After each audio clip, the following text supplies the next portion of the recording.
antique's value is in the eye of the beholder. Can we play finger next time?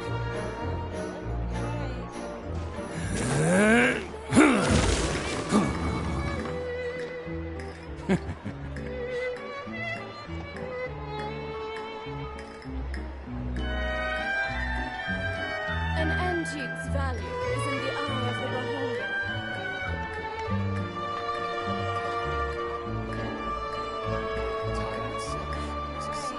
Exactly, but none of them believed me.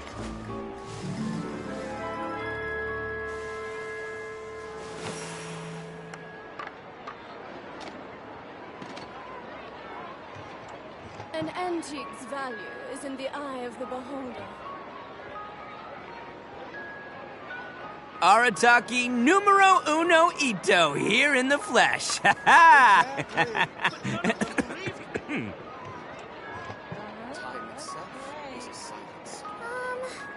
Can we play finger next time?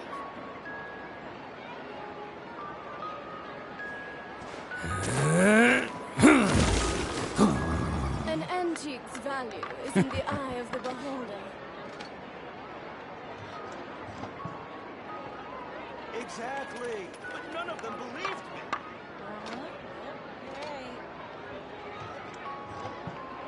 Best flavor in the world? The sweet, sweet taste of victory. And that's why I've never spent a single more on any of my snacks.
Can't catch me.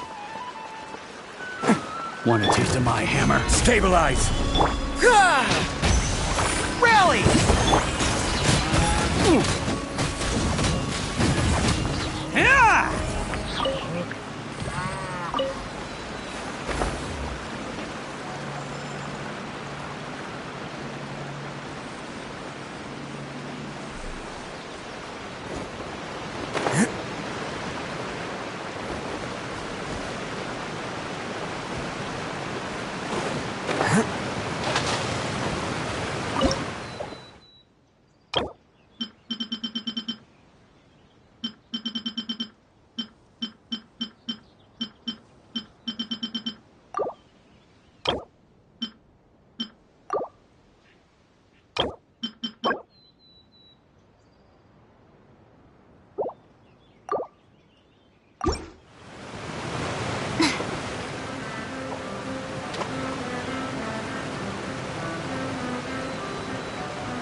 Victory is almost ours!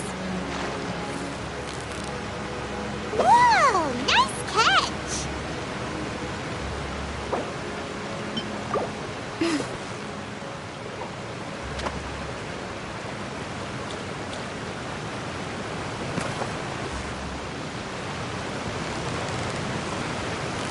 Yeah! You nearly got him! Whoa! Nice catch!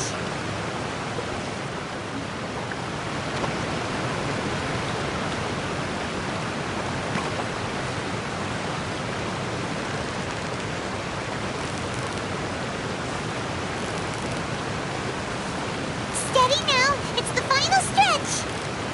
What is it? What is it? Is it another Paimon?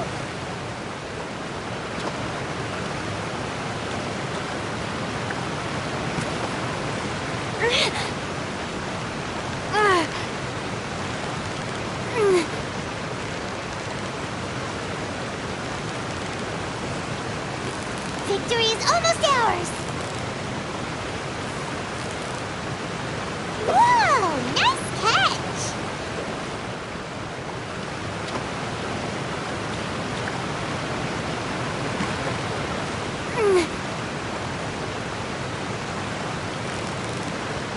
So close, so close! Stay cool!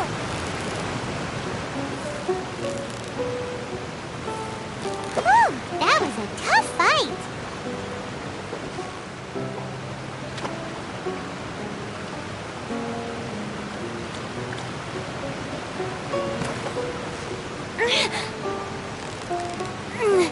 Yeah! You nearly got him! Wow! Paimon's stomach is rumbling already!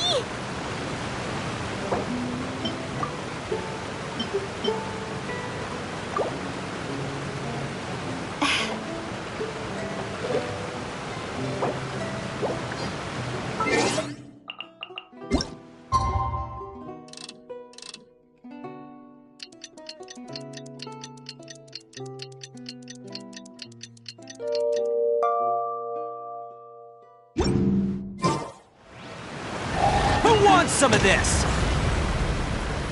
Bam!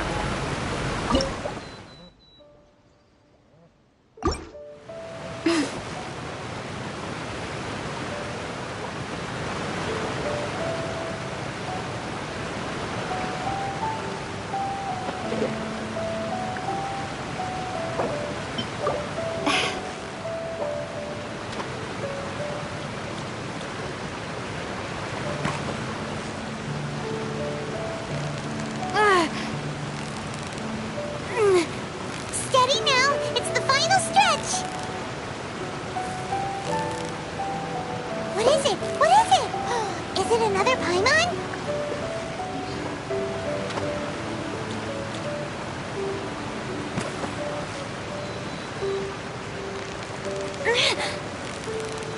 Yeah! You nearly got him! Wow! Paimon's stomach is rumbling already!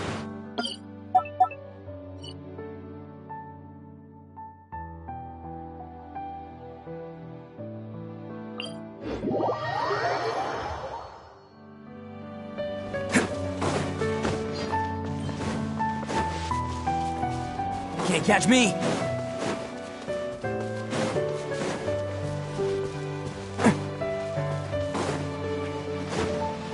Can't catch me.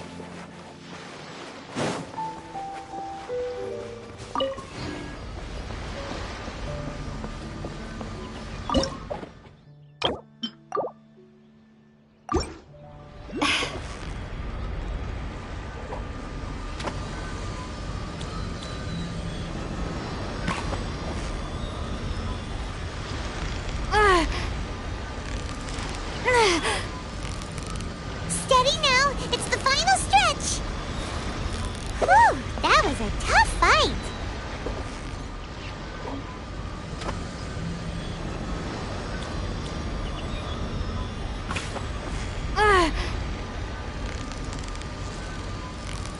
Victory is almost ours!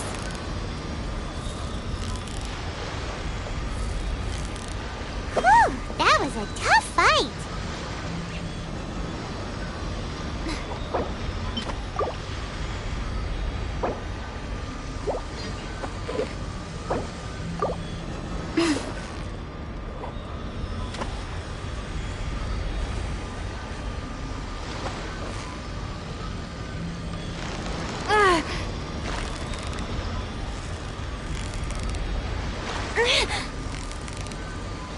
Steady now! It's the final stretch!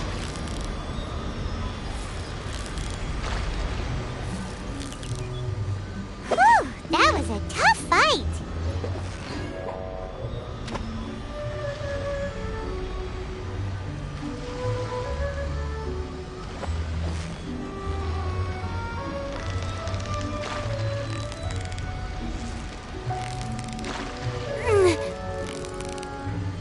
Yeah! You nearly got him!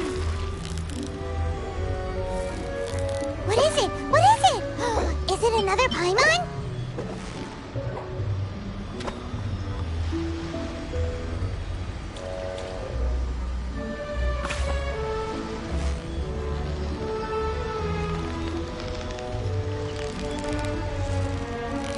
Steady now! It's the final stretch! Wow, Paimon's stomach is rumbling already!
Victory is almost ours!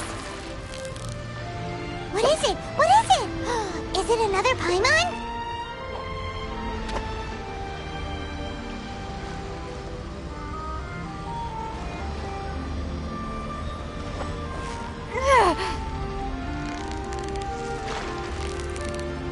You've got it! You got it!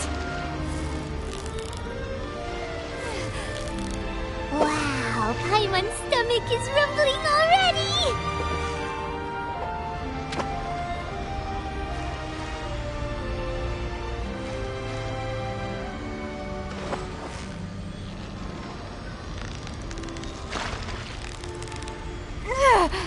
Steady now! It's the final stretch! Wow, Paimon's stomach is rumbling already!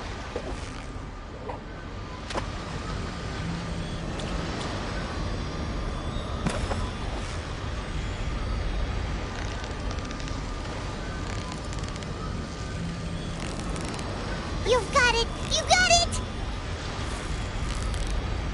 Whew! That was a tough fight!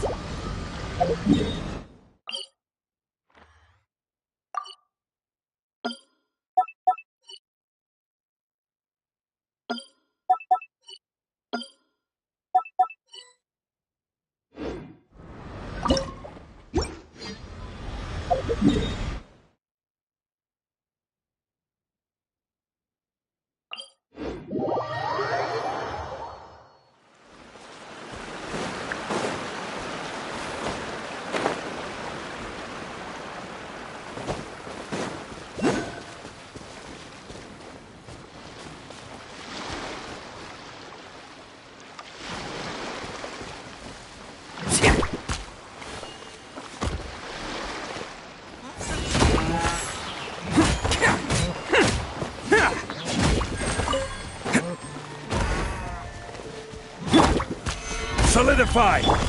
Leave it all to me. Yeah.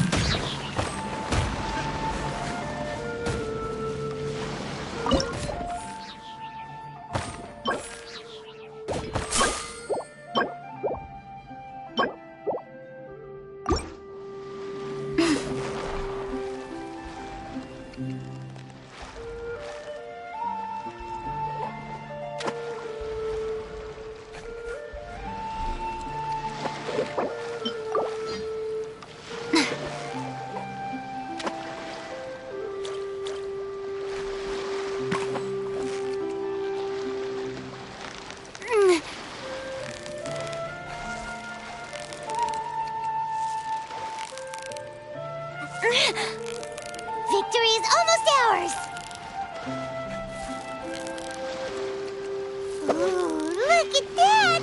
Quick, let's go show it off!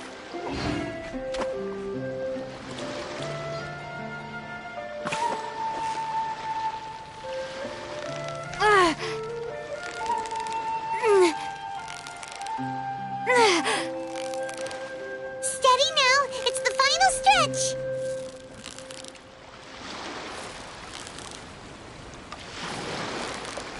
Paimon thinks you've earned yourself a new title, Favonius Fish-Catching Extraordinaire!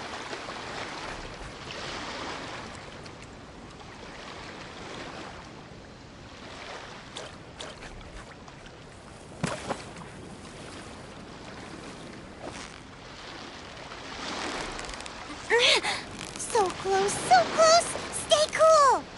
What is it? What is it? Is it another Paimon?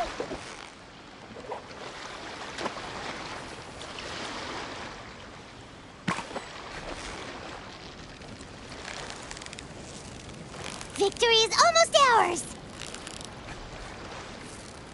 Wow, Paimon's stomach is rumbling already!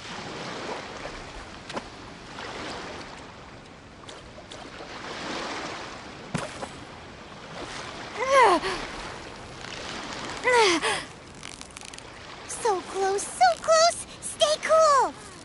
Whoa! Nice catch!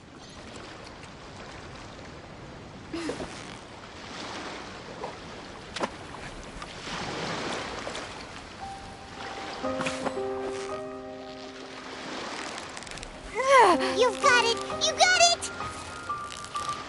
Wow, Paimon's stomach is rumbling already!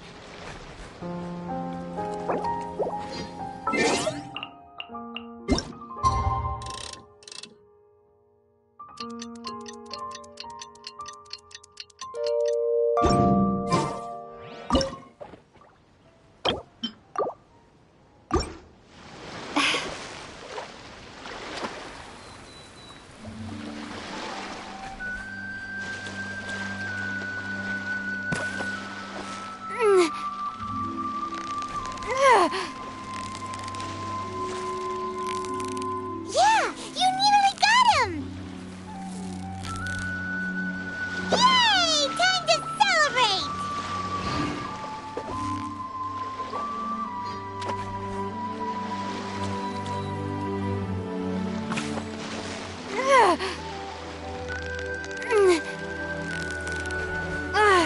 So close, so close! Stay cool! What is it? What is it? Is it another Paimon?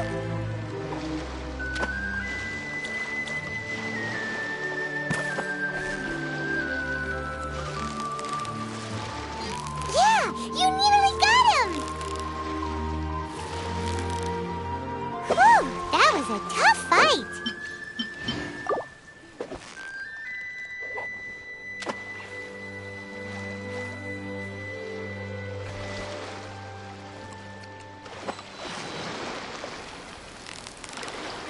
So close, so close! Stay... Paimon thinks you've earned yourself a new title! Favonius Fish-Catching Extraordinaire!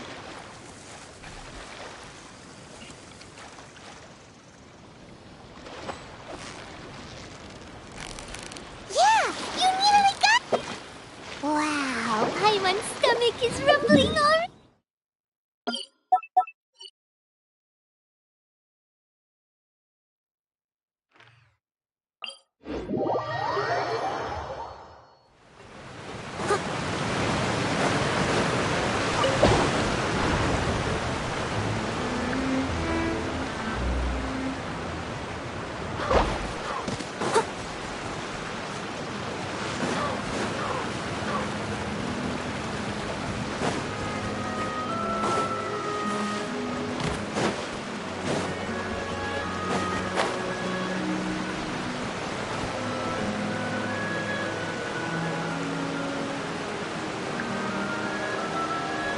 I'll catch up.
So close, so close! Stay cool! You made that look easy!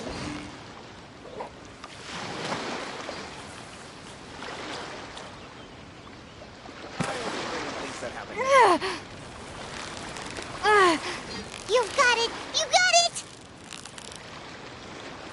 Whew! That was a tough fight!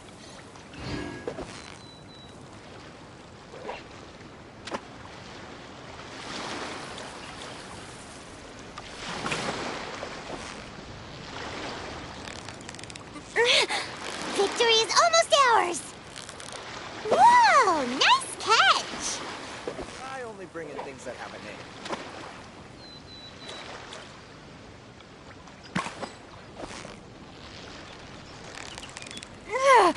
Yeah! You nearly got him! What is it? What is it? Is it another Paimon?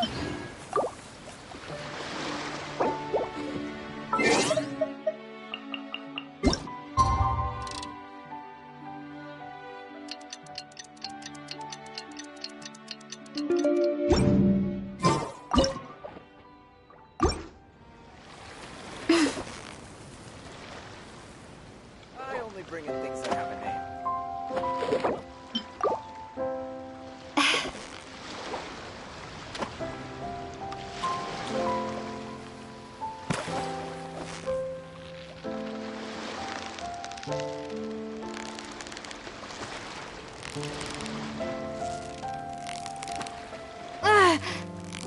I only bring in You've things that got have it! a name. You got it!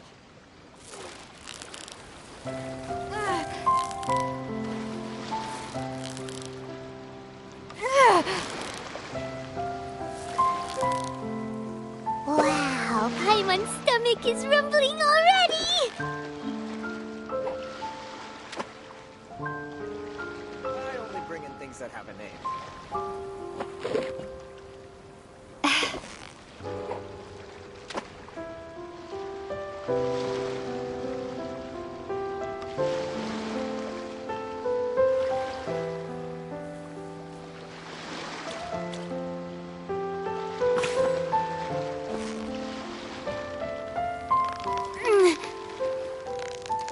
only bring in things that have a name.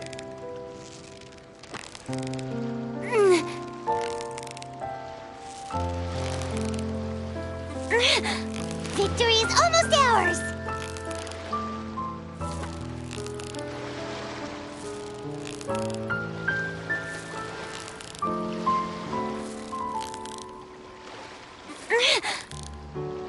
What is it? What is it? Is it another Paimon? I only bring in things that have a name.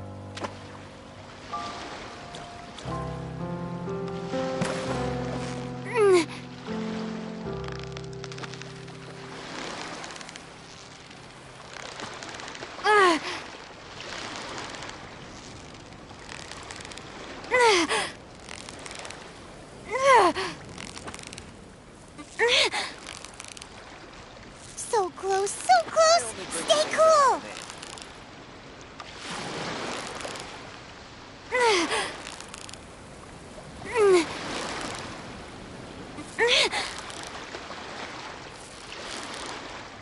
Whew! That was a tough fight!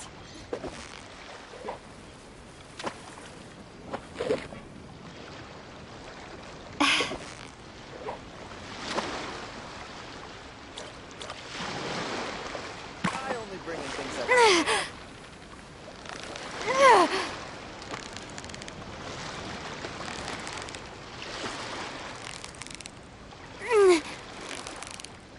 Steady now! It's the final stretch!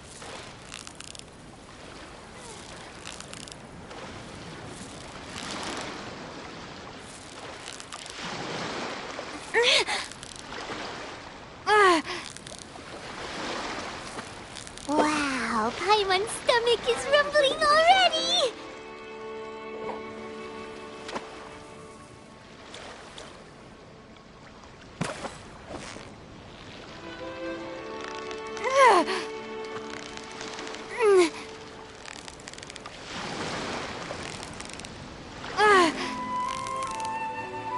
So close, so close! Stay cool!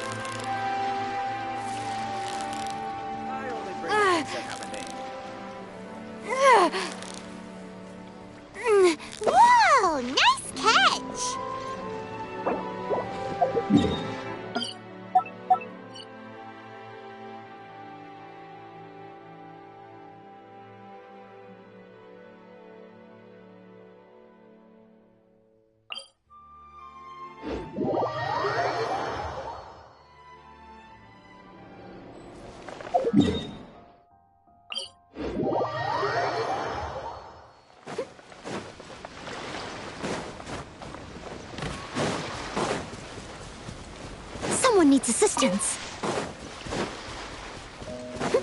I'll catch up.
You've got it. Whoa, nice catch.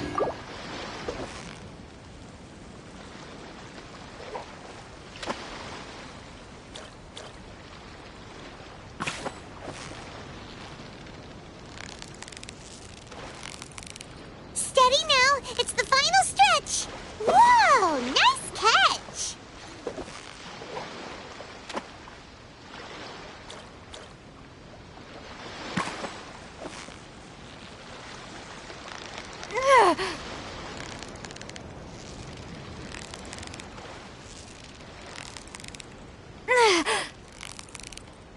So close, so close. Stay cool. Yay! Time to celebrate.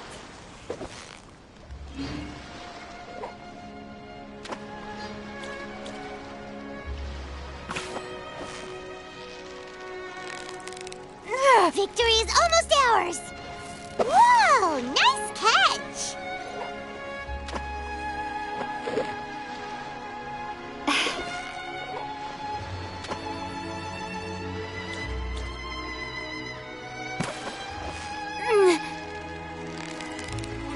So close, so close. Stay cool. Wow, Paimon's stomach is rumbling already.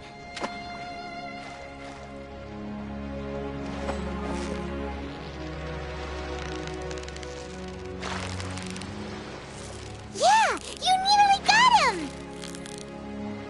Wow, Paimon's stomach is rumbling already.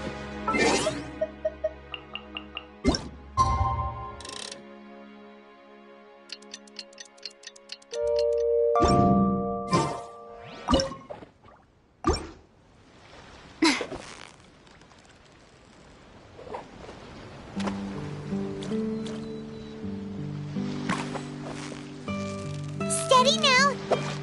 Wow, Paimon's stomach is rumbling already.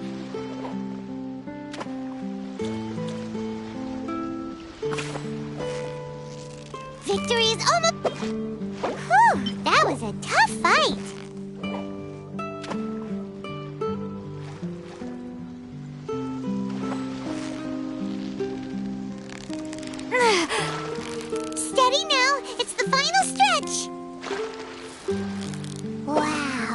Paimon's stomach is rumbling already!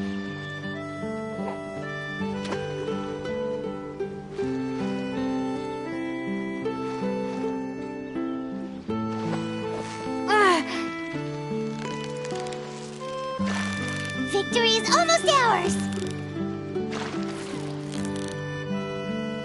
Whoa! Nice catch!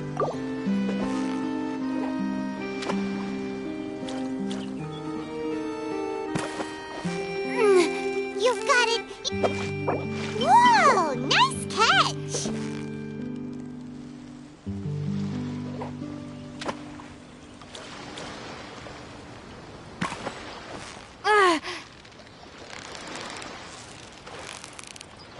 Yeah! You nearly got him! Whoa! Nice catch!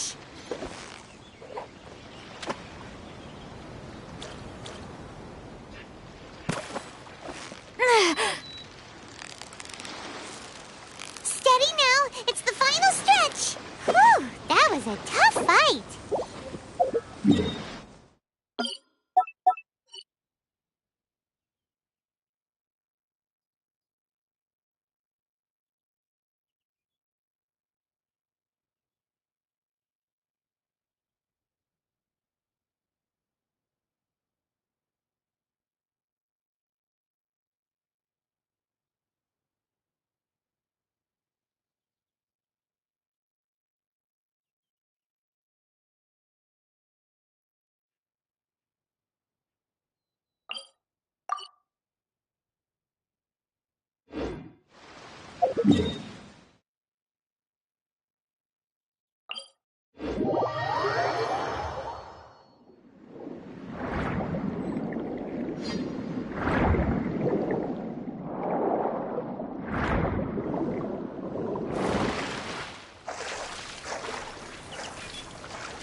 You've got it! You got it!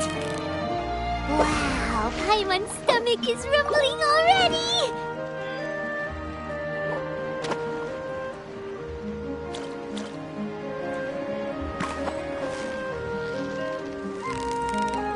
Steady now! It's the final stretch! Wow! Paimon's stomach is rumbling already!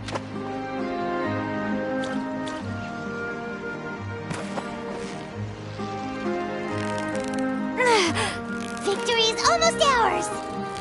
Whoa! Nice catch!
You've got it! You got it!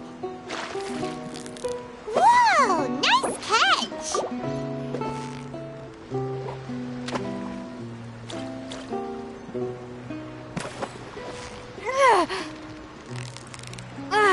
Steady now! It's the final stretch! Wow! Paimon's stomach is rumbling already!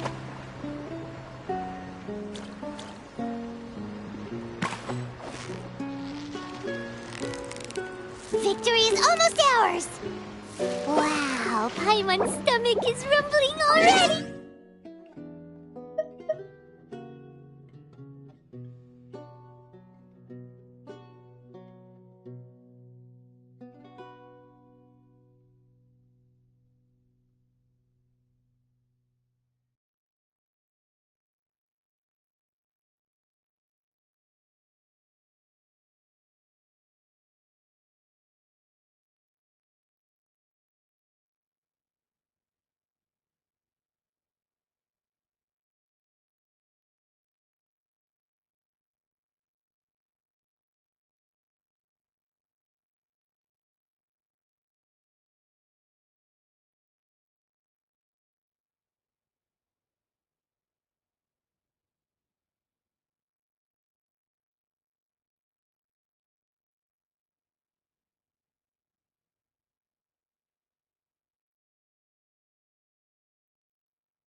Stabilize! I will have order! Everyone on me! I must leave no stone unturned, as a dutiful maid would.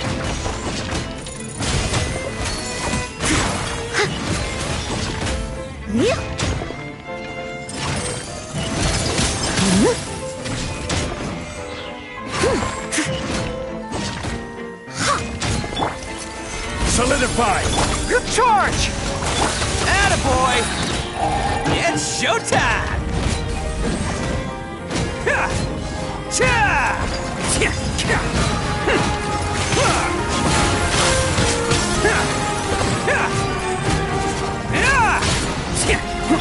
This is order! Gather! Pull in! Leave it up to... Bam!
So close!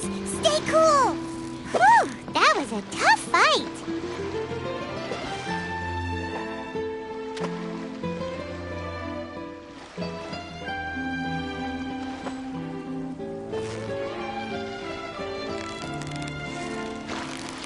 Victory is almost ours! Whoa! Nice catch!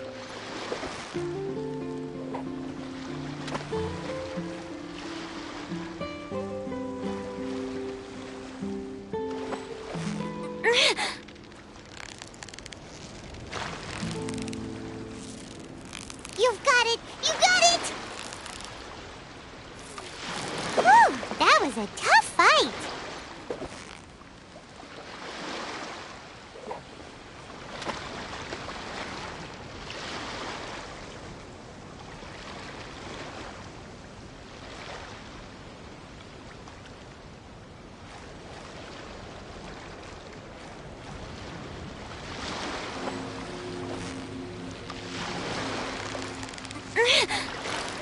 Yeah, you nearly got him! Whew, that was a tough fight!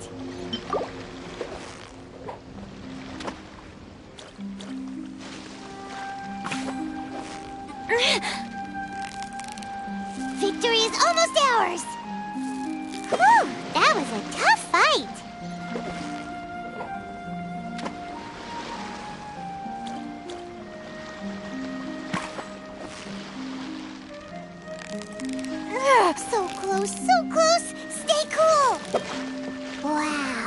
Everyone's stomach is rumbling already!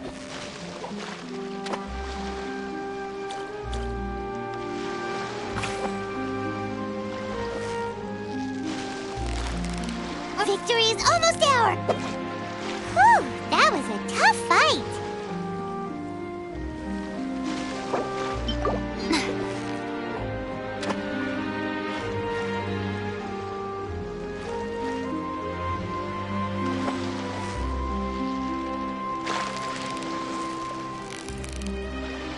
Steady now! It's the final stretch! Ooh, look at that! Quick, let's go show it off!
I just need to have patience.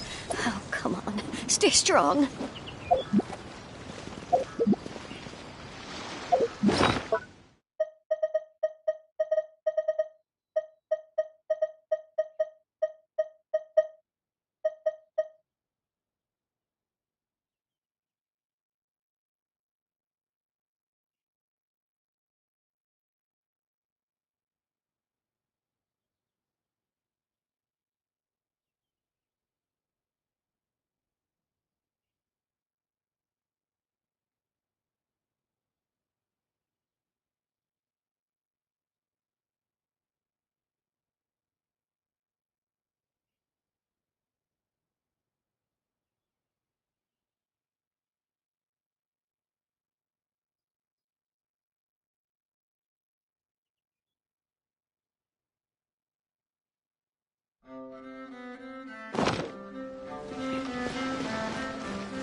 Just need to have patience. Stay strong.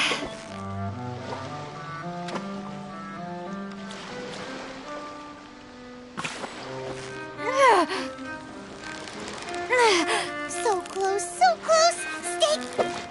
Whoa! Nice catch!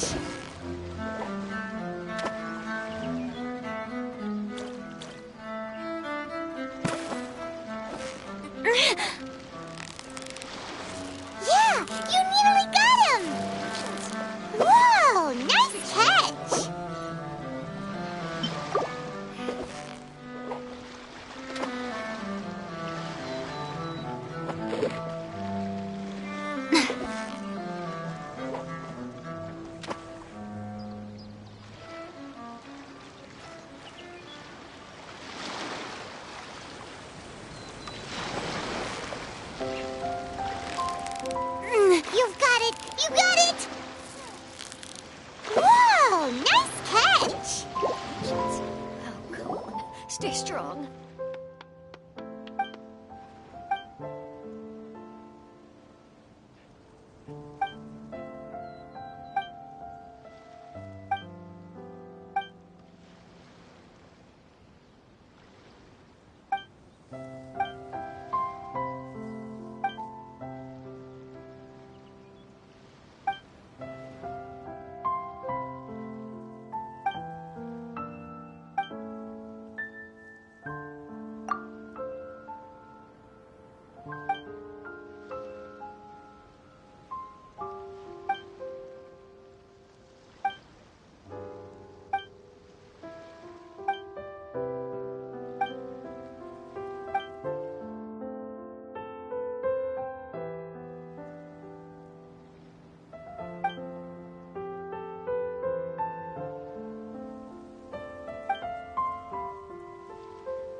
So close, so close! Stay cool!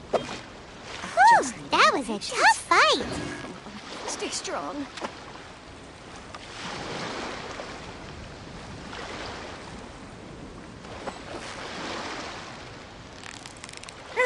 Steady now! It's the final stretch! What is it? What is it?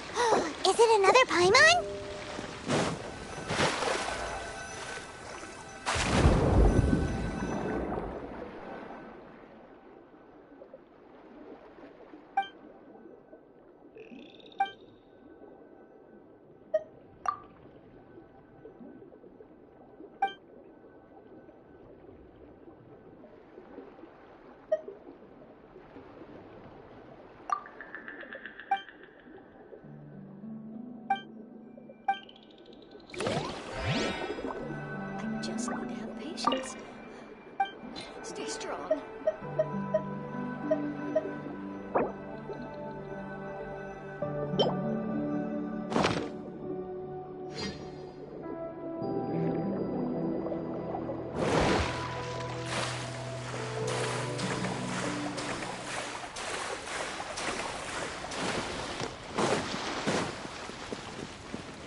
Can't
catch me!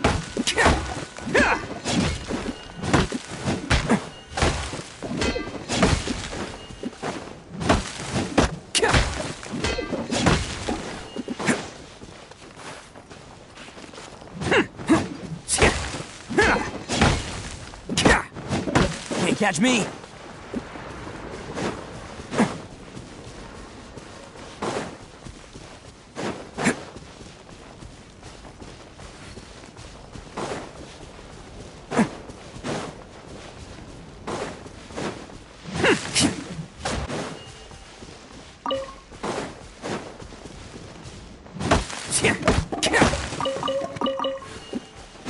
Can't catch me!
Can't catch me!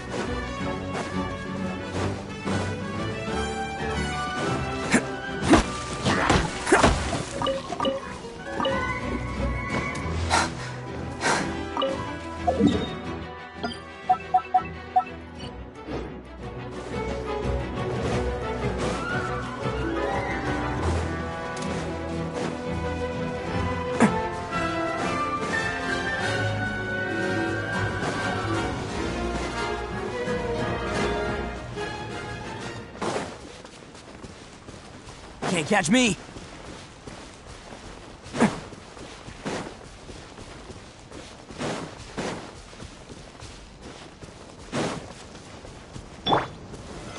Stabilize! Charge! Let's roll! Oni coming through!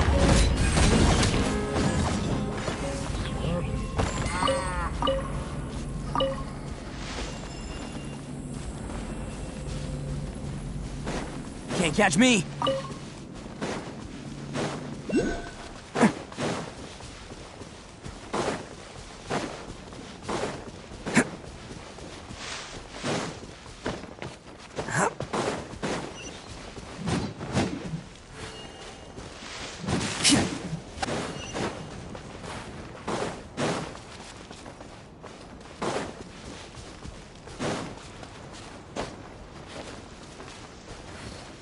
Can't catch me.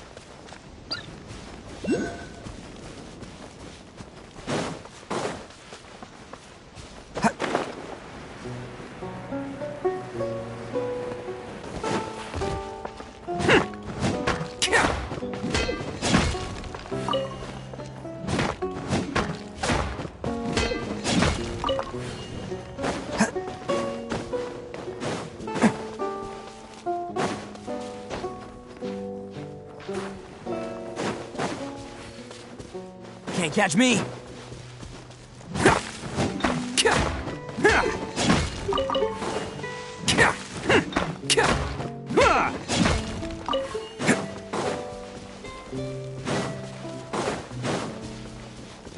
Can't catch me.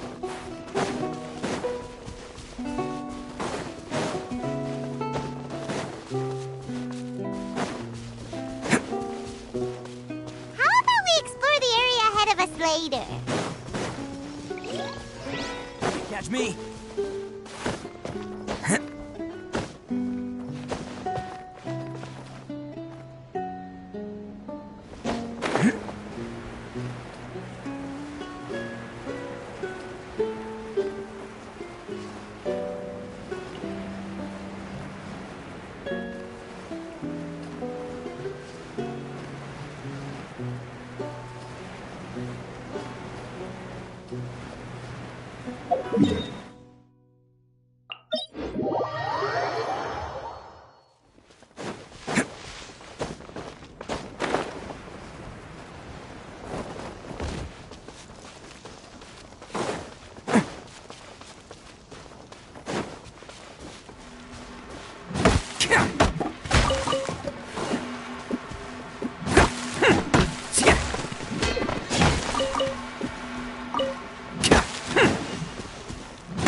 Can't catch me.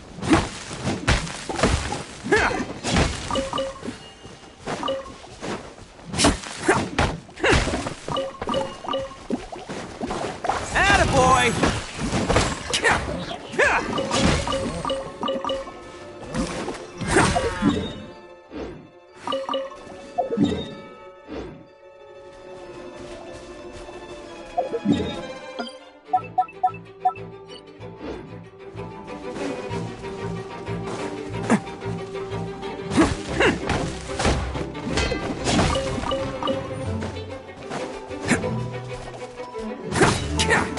Let's roll!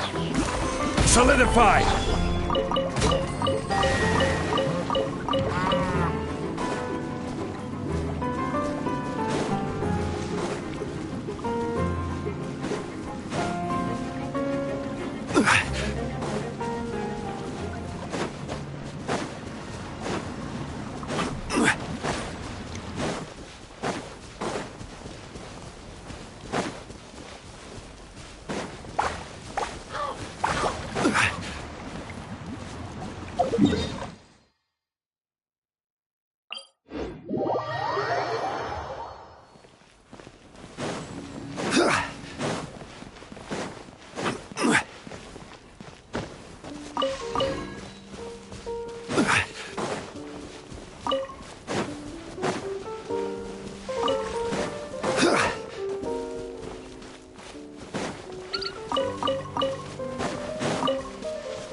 Advance! Rally!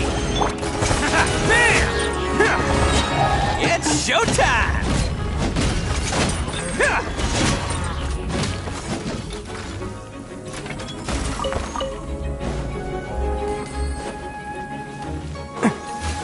Attaboy!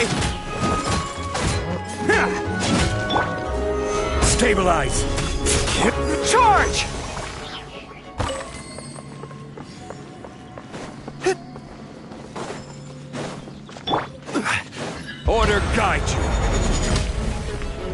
Solidify! Follow my lead.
Advance! I must leave. Let's roll! Ha!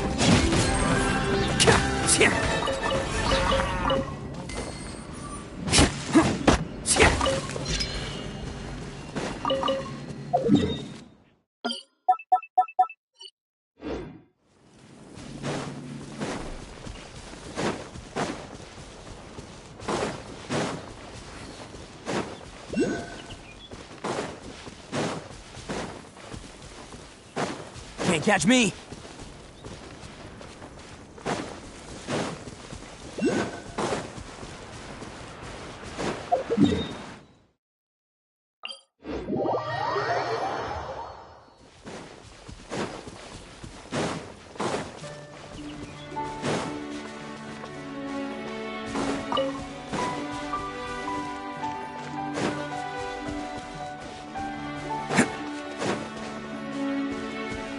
Can't catch me.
Stay strong.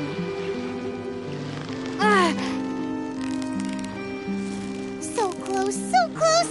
Stay cool. Whew, that was a tough fight.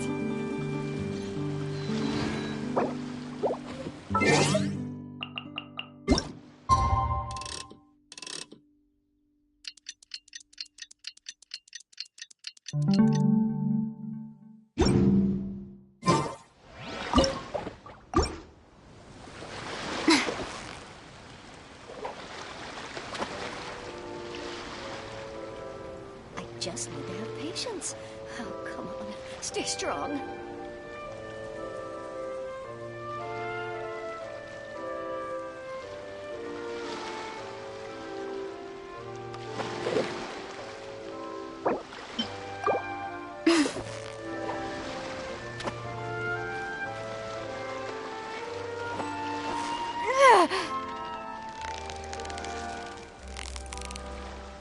You've got it! You got it! Just need to have patience. Oh, come on. Stay strong. Wow, Paimon's stomach is rumbling already!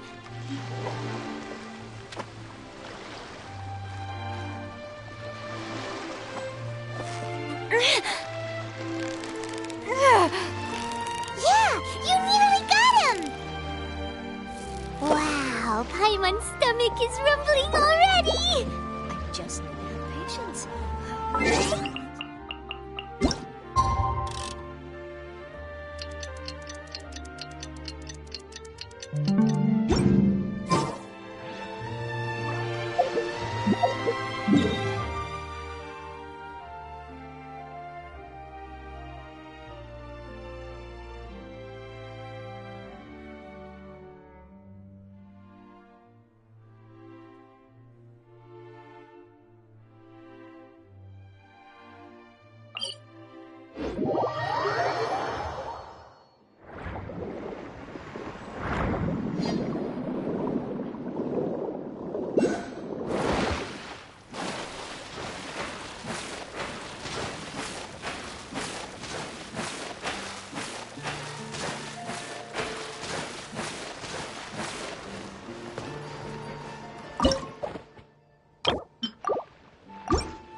So close, so close! Stay cool! Wow, Paimon's stomach is rumbling already!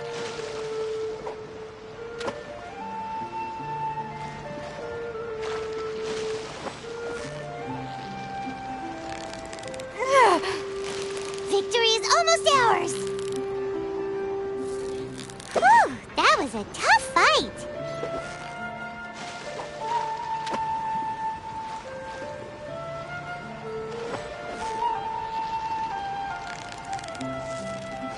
You've got it! You got it! What is it? What is it? Is it another Paimon?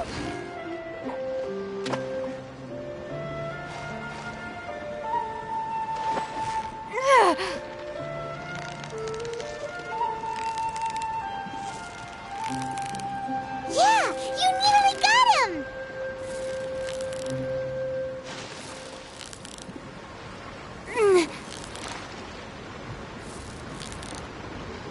Ooh, look at that! Quick, let's go show it off!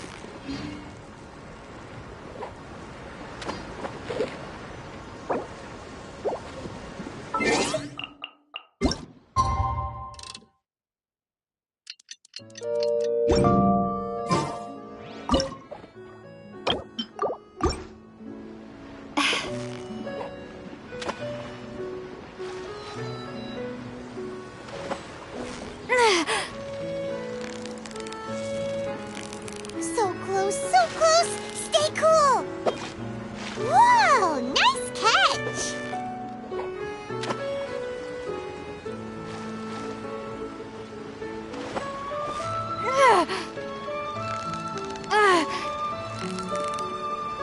Victory is almost ours! Whoa, nice catch!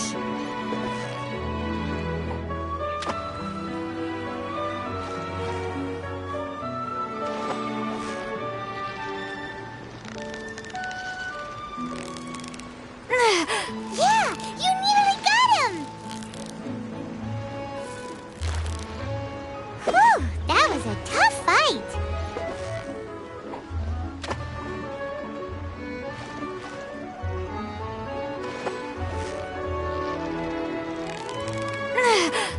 So close, so close. Stay cool. Wow, Paimon's stomach is rumbling already.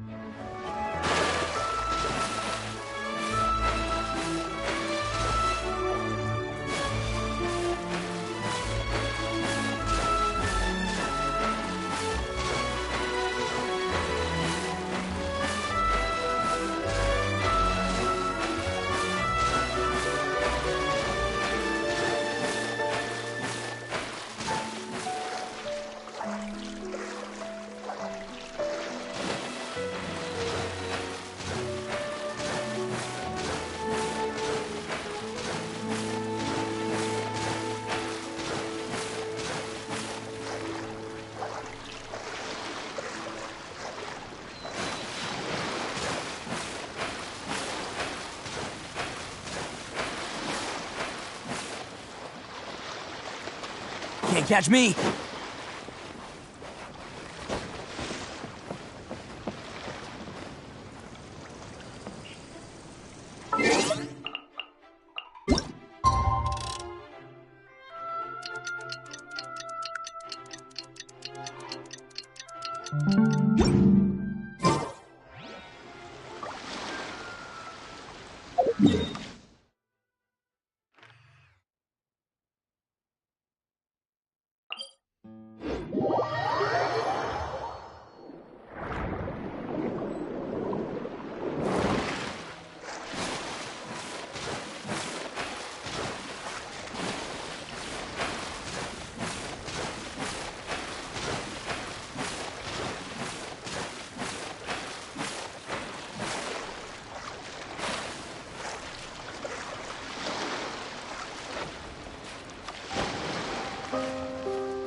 another Paimon?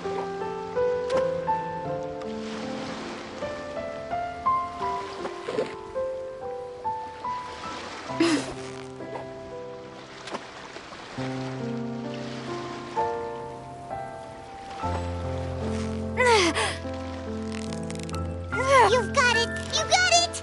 What is it? What is it? Is it another Paimon?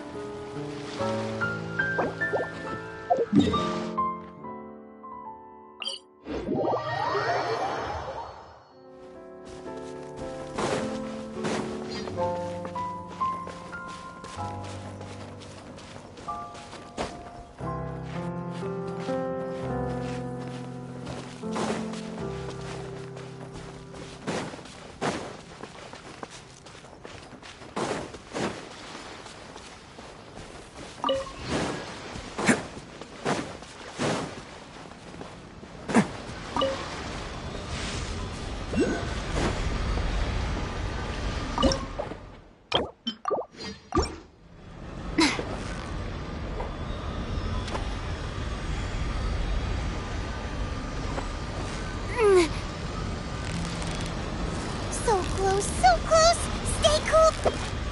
Wow, Paimon's stomach is rumbling already!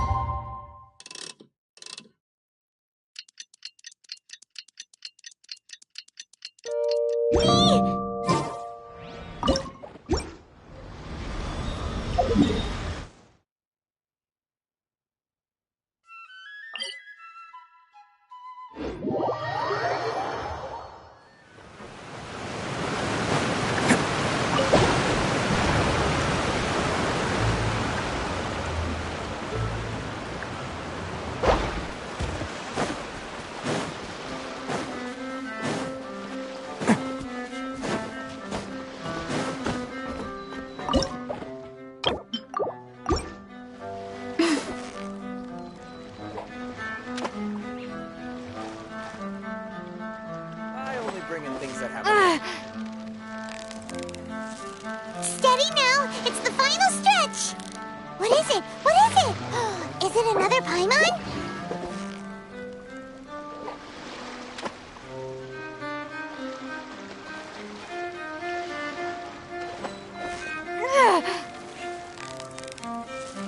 You've got it! You got it! I only bring in Whew, things that that happen. was a tough fight!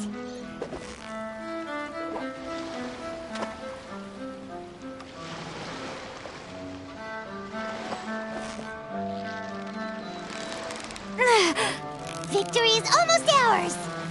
Whoa! Nice catch!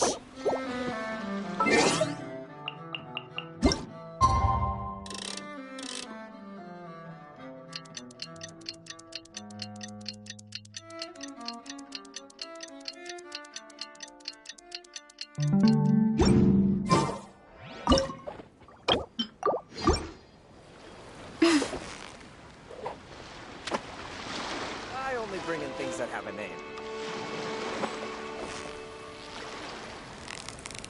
So close, so close!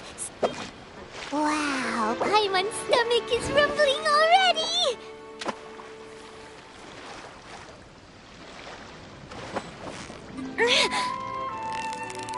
Victory is almost ours! What is it? What is it? Is it another Paimon?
You got it! Whoa! Nice catch!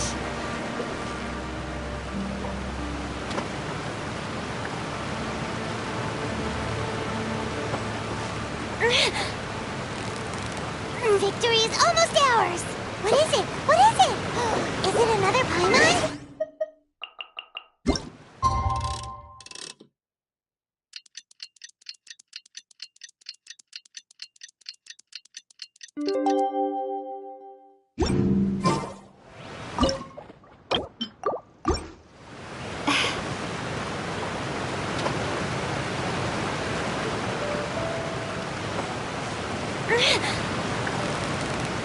So close, so close! Wow, Paimon's stomach is rumbling already!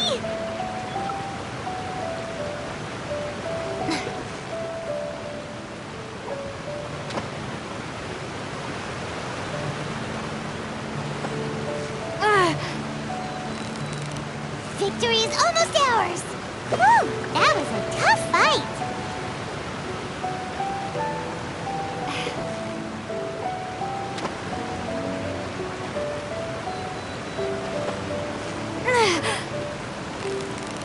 You've got it! You got it! What is it? What is it? Is it another Paimon?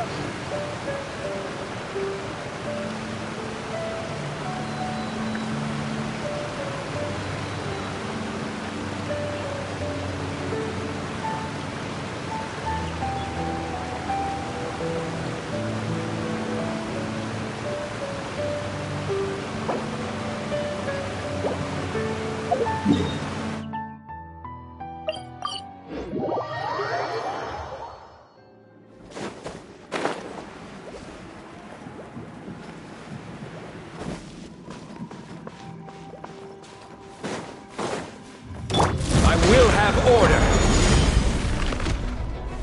Solidify. Charge! Press the advantage! Attaboy! Oni coming through! Yeah!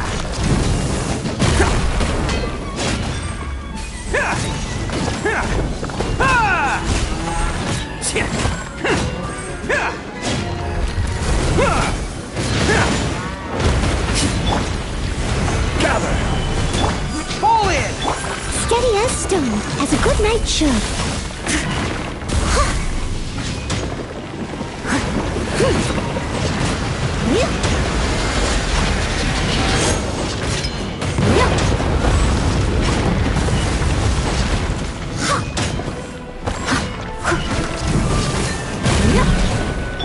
Order guide you.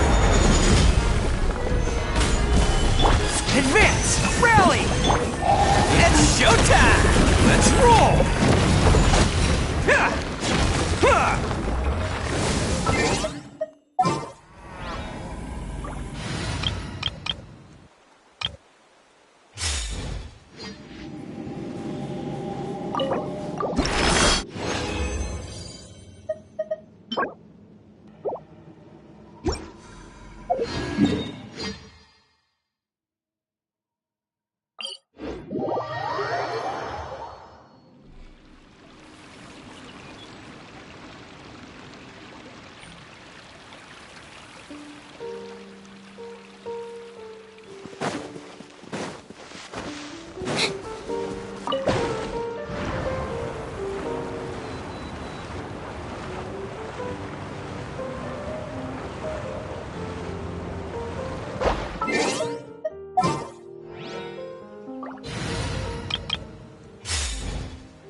Stabilize!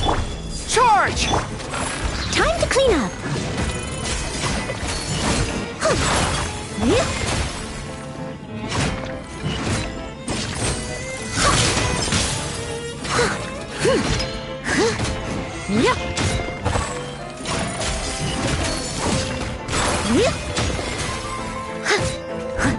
I must leave. This is order. Pull in! Attaboy! Oni coming through! Bam!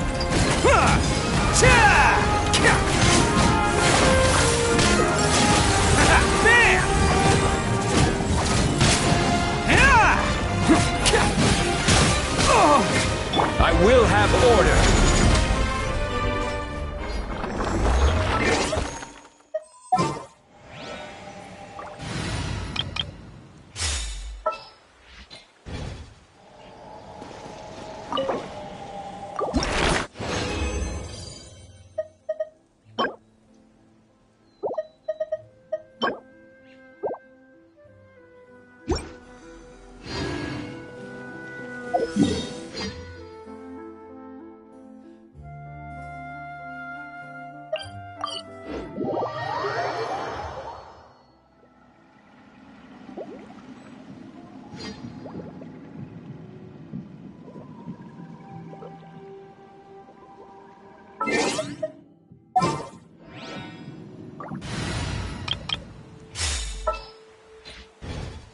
Okay.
Looking forward to it.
lot of people standing around the fountain up ahead.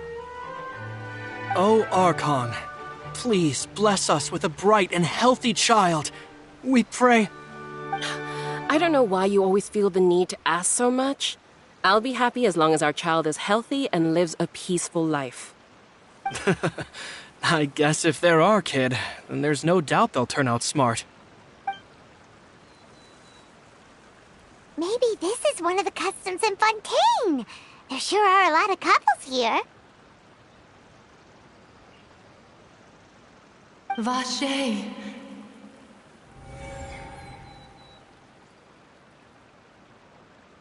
What's wrong? Vache. Vache. No, Paimon didn't say anything. Welcome to the Fountain of Lucine.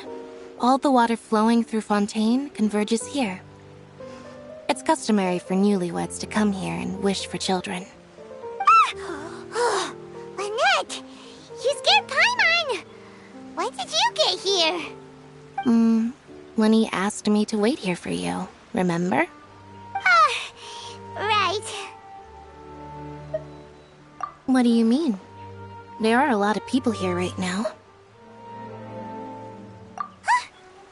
Hey, you're not trying to scare Paimon, are you? Besides, it's the middle of the day. It's not the time for eerie things. I see. I might be able to tell you something that could help explain the voice you heard. In fact, you might not be imagining things at all. I suspect that what you heard is a result of your hypersensitivity to the hydro element. Others in my family have had similar experiences. It's because of her sensitivity to the hydro element? But what would hearing a voice have to do with elemental power? When do you cry, Paimon? Wait, what? What does that have to do with anything? Just answer me. When do you cry?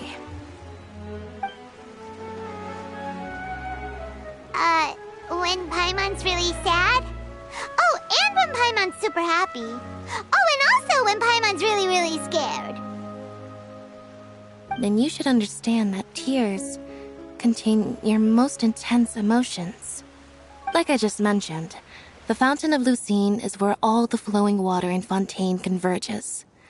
Even the tears that fall to the ground will eventually gather here. So maybe what you heard was the intense emotion coming from someone's tears. So, what did the voice say?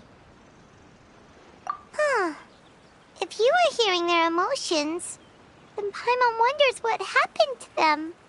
Rather than worrying about them, we should worry about my brother first. Don't let that calm look of his fool you. He tends to get pretty nervous just before a performance. So chatting with Lenny might help him relax a little before he goes on stage. Oh, right. That makes sense. Let's go in and see Lenny.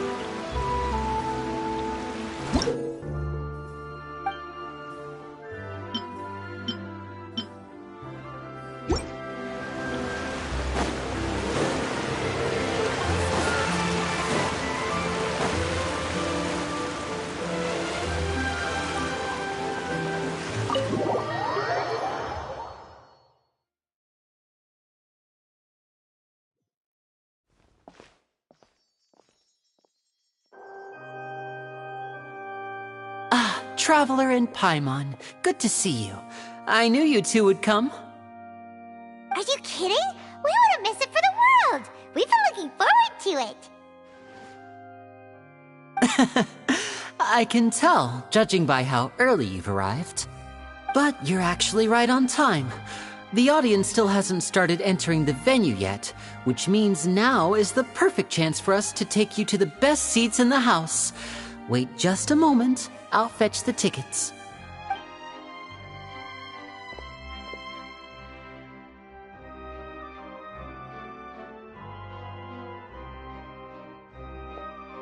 The Opera House has assigned seating, so you always have to make reservations.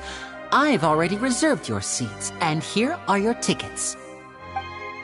Ooh, front row seats! Thanks, Linny! Don't mention it. There's no need to keep thanking me. Hey, Linny! Could you come over here and take a look at this? Oh, I'll be right there.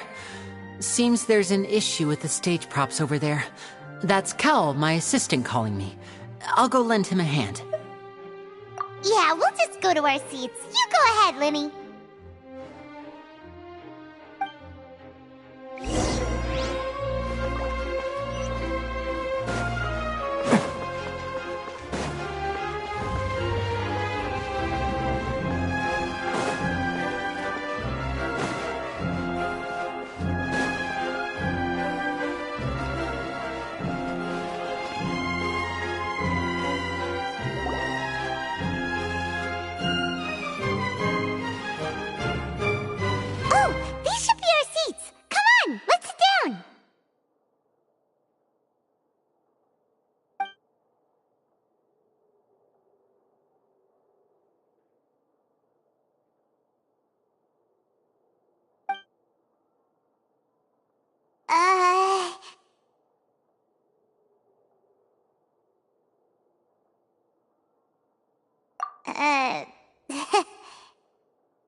Hey, Traveler.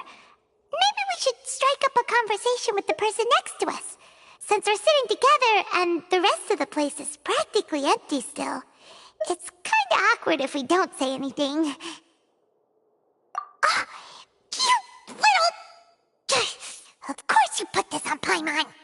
Excuse me, I did not realize you felt awkward. I am terribly sorry. I would be perfectly happy to chat with you if that is what you would like. So you heard all of that, did ya? Boy, you sure have good ears. Paimon thought she was keeping her voice down. Wait, that's not it. Paimon's... Sorry. Paimon's the one who was being rude, talking under her breath like that. So, let's talk, but, what should we talk about? Oh, Paimon's got it. You're also here early and sitting in the front. Are you a friend of Linny's too? A friend, you say? Well, if Mr. Linny would like to be my friend, I would be more than happy to reciprocate. Oh, so you're not friends with Linny then? Oh, this is getting more awkward by the second. Paimon nearly forgot to make her introduction. Nice to meet you. Paimon is Paimon, and this is the Traveler. We just arrived in Fontaine. It is an honor to meet you two. I have heard of your deeds across Tevat. And as required by proper etiquette, I will also introduce myself. I am... Oh, Monsieur Nervillet. What an honor it is to have you here to see my show. Ah, Mr. Linny. I should say it is in fact an honor for me to see your performance in person. Wait, Nervillet? Could he be... I saw you all chatting just now, but it seems you still don't know who Monsieur Nervillet is. Allow me to introduce you to Fontaine's Chief Justice. That seat is always reserved for him. It wouldn't be too much to say that he's the symbol of justice and honesty here in Fontaine. Whoa! Sorry for being so rude just now. Paimon had no idea you were such an important person. No offense taken. Being Chief Justice is merely what I do for work. Nearly every person has their usual reserved seat, so I'm not so special, really. And by the way, I should probably let you know, even though I would prefer not to. There's someone sitting up there in the VIP seats that has been striking a pose for quite a while now. I believe she is trying to give you a most elegant and impressive first impression. So I think you should take notice of her sooner rather than later. Otherwise she may become flustered.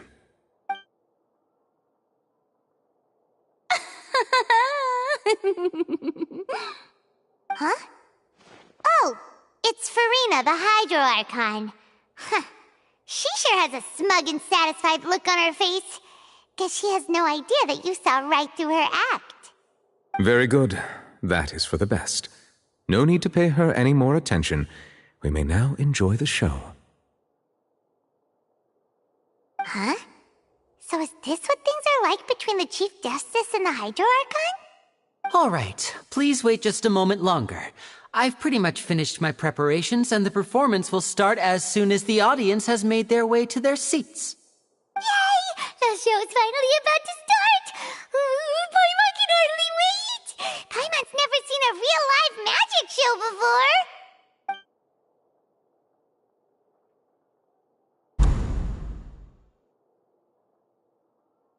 Oh! They're dimming the lights! The show must be starting! Sorry. Paimon will try to stay quiet. Welcome, one and all, to the Opera Epiclese. I am the star of today's show, Linny. And over here is my sister, Lynette, who will be working as my wonderful assistant. Please, let's give her a warm welcome. Hello, everyone. I know she may seem to be a little sleepy right now, but that's just a sign that she's nervous. Whatever. Now, some of you may be thinking, two vision holders who can freely manipulate elemental powers performing magic is not true magic at all. So, I would like to take a moment to assure you that elemental powers will have nothing to do with what you will witness on the stage today.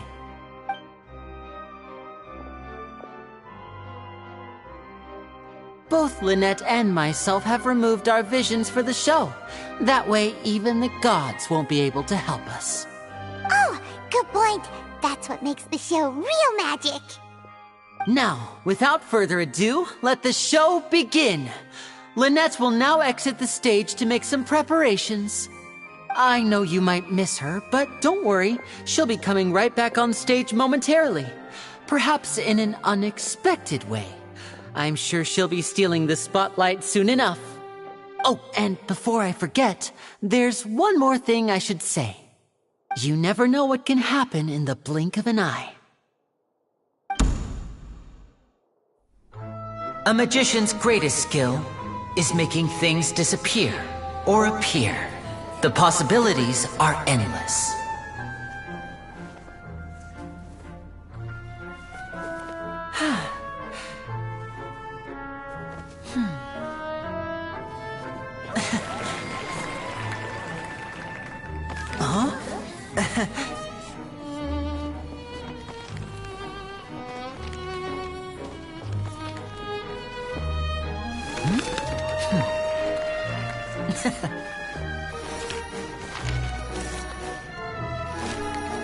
But this isn't what you came for. These little tricks, you've seen them all before. So it's time for something truly extraordinary, don't you think? This one's a little tricky.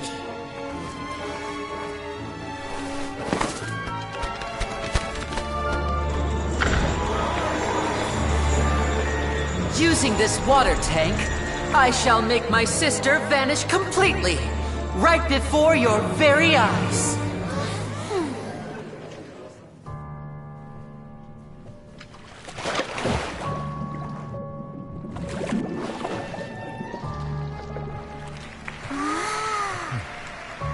It's actually quite simple. She'll just turn into air bubbles and float right out of the top.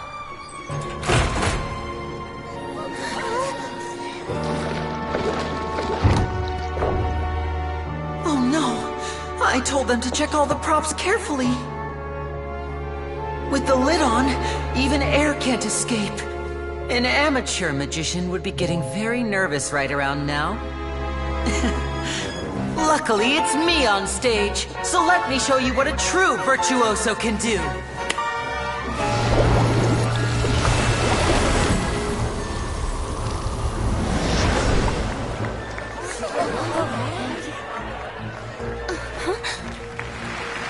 Lynette, are you still there? Don't go too far. We don't want to use up all our magic. Hi, I'm back. Uh-huh.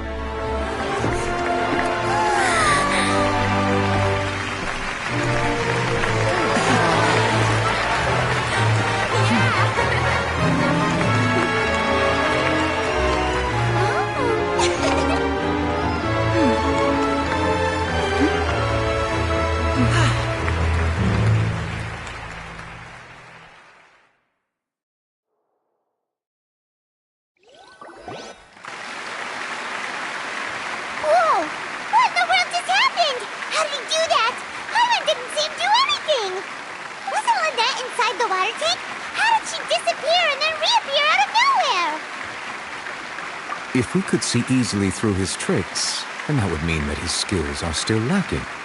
To appreciate magic, you should focus on the show happening on stage, rather than getting caught up in trying to see that which has been intentionally hidden.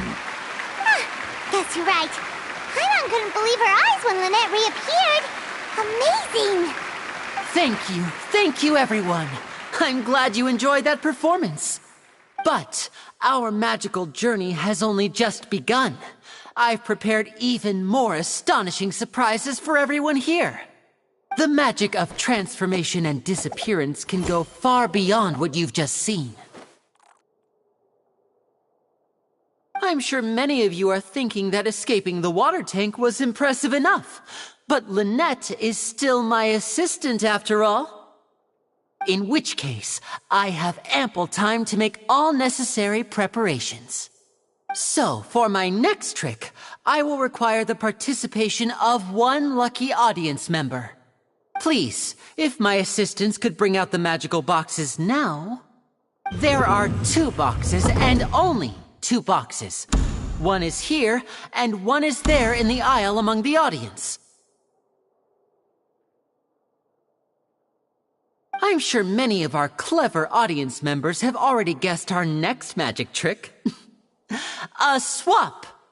Our lucky audience member and I will each enter a magic box. After 1 minute, we will each emerge from the opposite box. Now please, everyone pay very close attention to the box you see here. Don't give me any chance to make a move. Wow! How's he gonna do this? Hey, do you think this is all magic tricks, or does Lenny have actual superpowers? The lucky audience member will be generated by this random number selector. It selects numbers entirely at random.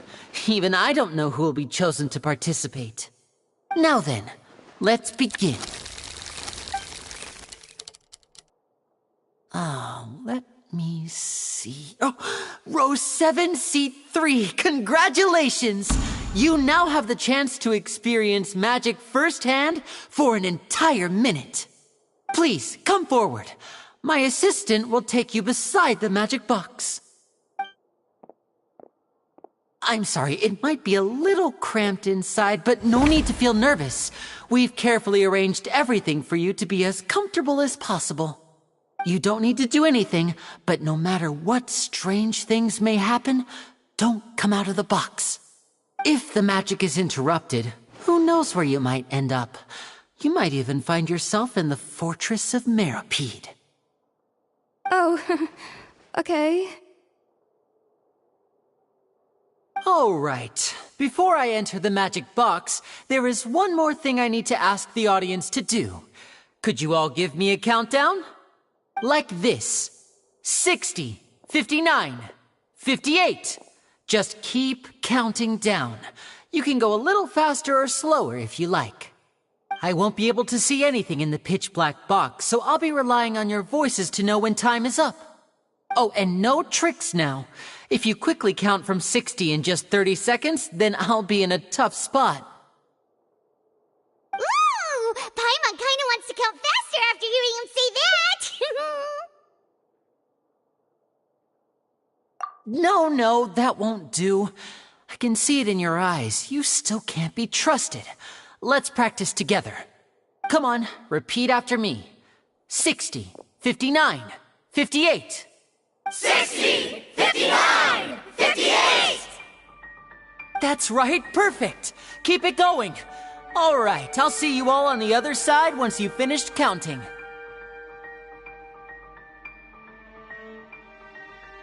54, 53, 52? Huh?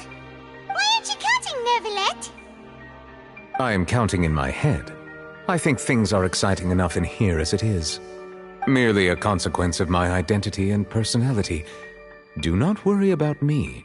Just enjoy the show. Oh, all right. You look so serious that Paimon thought you might be feeling uncomfortable or something. 40, 39, 38! Mr. Linney, are you all right in there? Is everything ready? Yes, I'm fine. I'm just double-checking the direction of the magic. It would be a disaster if we get sent to the wrong places. For example, mid-air right above the audience. Even though he's saying that, Lenny doesn't seem nervous at all.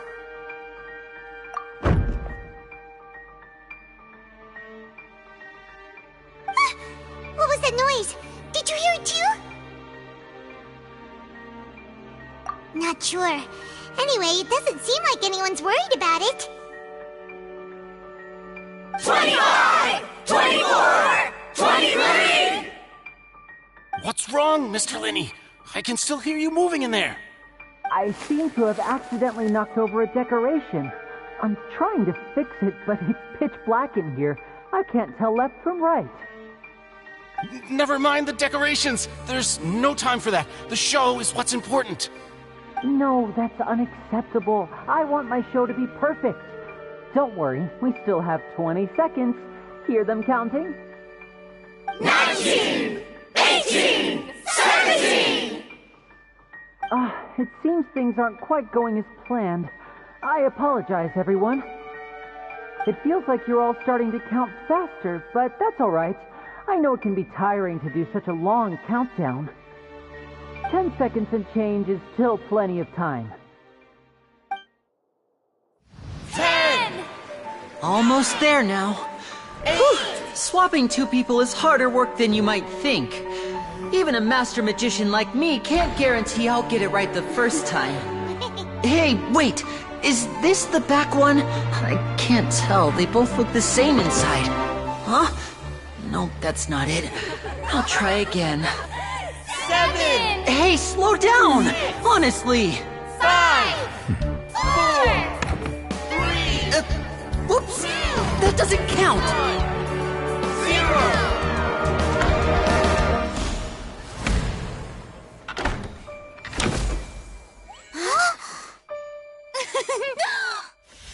Ta-da!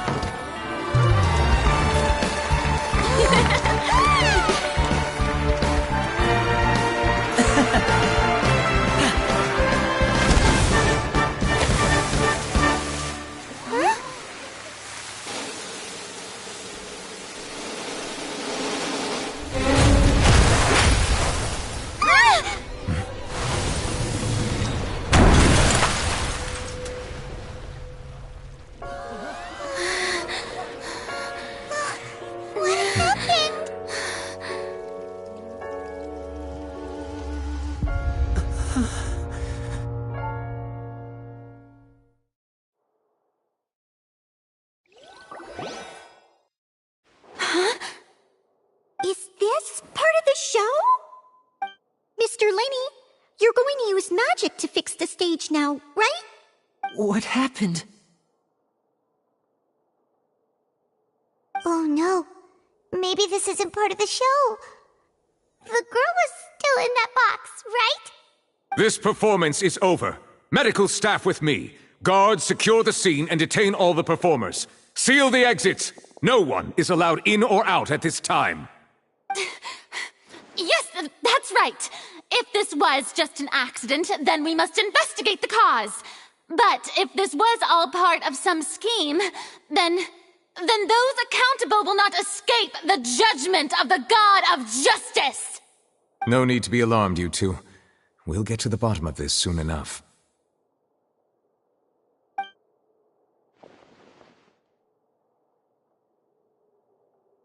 Unfortunately, the person who is in the magic box has been pronounced dead. His name was Cowell, one of the assistants in Linny's magic troupe. Apparently, the fireworks on stage ignited the ropes that were suspending the water tank, which then caused the tank to fall onto the stage. As of now, we are still not sure why we found Cowell in the box, rather than the guest from the audience. And after an initial search of the area, the guards have confirmed that the girl is nowhere to be found. It appears that this incident was not merely some mishap with the performance. And there are many indications that it is connected with the case of the serial disappearances of young women. The serial disappearances case? That's the case that Charlotte mentioned before! I know the truth. I can see through the whole thing. Really, using such a shallow and obvious mystery as his finale, did he really underestimate us that badly? I say that our powerful magician, Mr. Linney, is now the prime suspect for the serial disappearances case. Huh? Why me? This whole thing was an accident. No, this all occurred during your magic show, did it not? The missing girl disappeared after being chosen, did she not? The deceased is one of your assistants, is he not? Now that I think about it, that whole speech about magicians making things disappear was nothing more than a provocation, a bald-faced challenge. That can't be right! How can Linny do this? He was in the box on the stage the entire time! We can even hear his voice! Besides, before the show, he told us that he would like to catch the criminal behind the disappearances! He couldn't possibly mean catching himself! Save discussion for a later time, please. Lady Farina, may I assume that your comments just now constitute an accusation against Mr. Linney and his associates, and that you are pressing charges? Huh? I just think that he...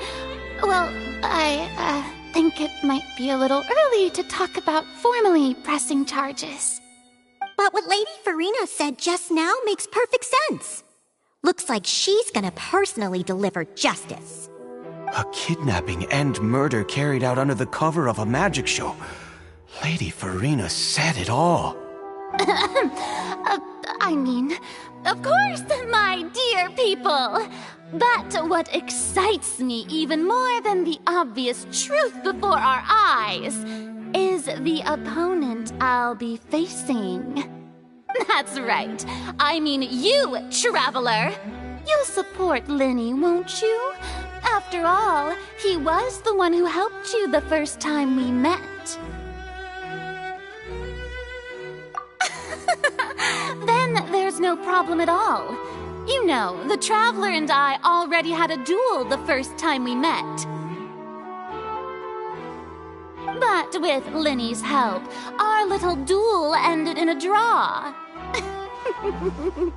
But draws really are the most boring possible outcome. So, no more draws. Between the two of us, there must be a clear winner and loser.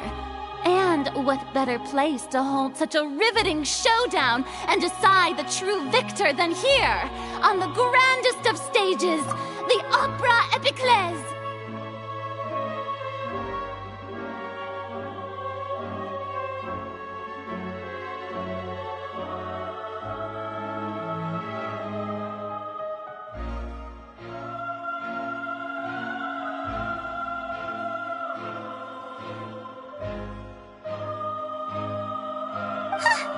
It wasn't a draw. She obviously lost last time. I understand. Charges have now been pressed, and as such, a trial is in order. Well, Traveler, seems Lady Farina has set you in her sights. But putting her dramatic rhetoric aside for a moment, I would like to ask you, are you willing to act as Mr. Linney's attorney and defend him in this case? Very well. The trial will be held a day from now in the Opera House. Both sides may investigate the scene to build their cases and search for the truth.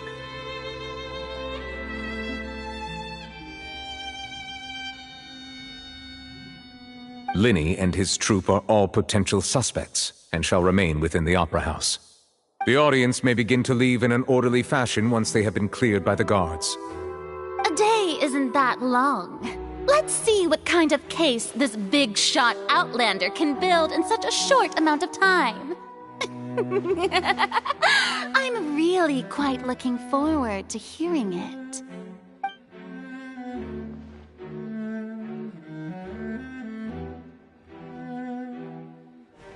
Linny!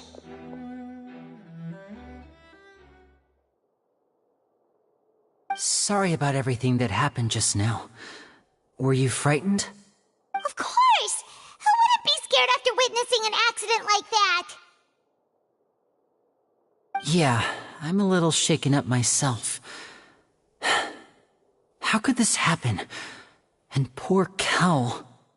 I know you already claimed that you would defend me, but now it's just us talking. Tell me, do you think I could possibly be the murderer? Good to hear. Thank you so much for trusting me. I'm sure everyone sees me as the biggest suspect at this point. But, if you ask me, the whole thing is mysteries layered upon mysteries, such that all that's left is confusion.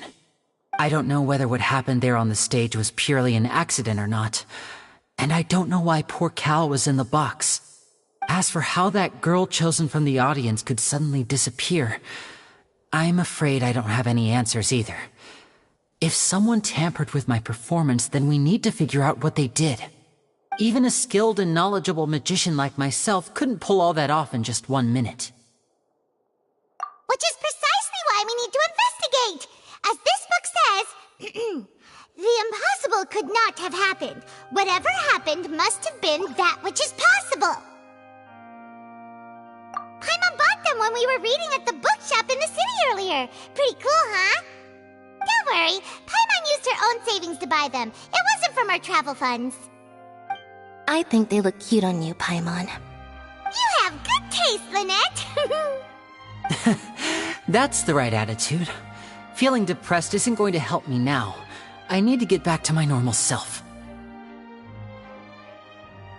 But with the guards watching our every move, it's going to be especially difficult for Lynette and I to prove our own innocence. Good thing you agreed to be our attorneys. Thanks for that. We'll be counting on you. Yes, thank you so much. Yeah, just leave it to us. Oh, since we're going to start investigating, Paimon has a question first. Where did Lynette go during the performance? Well, I'm afraid that would involve some of our essential trade secrets as magicians. The secrets behind our magic are past saving, Linny. I suppose you're right.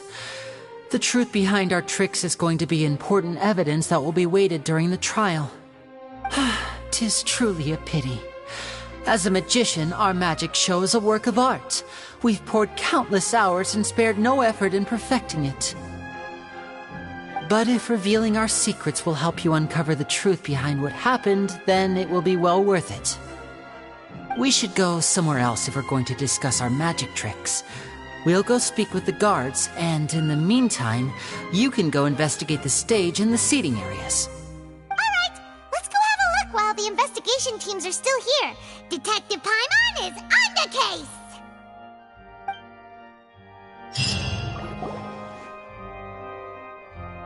Hello, officer. How's the investigation going? I see. You must be the traveler that Lady Farina mentioned. Listen, I'll be perfectly honest with you.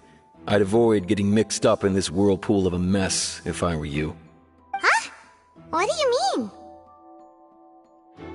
Come with me and you'll see. The deceased is one of Linny's assistants named Cal. Even though he hadn't joined the troupe long, he was hardworking and everyone generally liked him.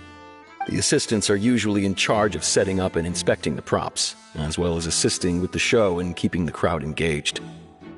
As you probably saw when you were in the audience, the water tank suddenly fell and smashed the box with Cowl inside it. This is the real mystery. We've already searched the scene and were unable to find any traces of the girl.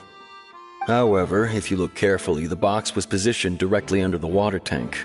The ropes holding the tank were then burned by the pyrotechnics on stage, causing them to snap. All these factors lining up so perfectly makes it hard to see this as a mere accident. If anything, the more logical explanation is that the whole incident was intentionally planned, and Linny is the most likely person to have access to all these areas. But he doesn't have a motive! Are you both good friends of his? Well, you can't say we're good friends, but we've known each other for a little while. So in just a short time, he was not only able to win your trust, but even convince you to act as his attorneys. I know there's no such thing as magic. The real trick of a magician is holding the audience in the palm of their hand. I've seen a lot of cases, and I can tell you that people are the least reliable kind of evidence.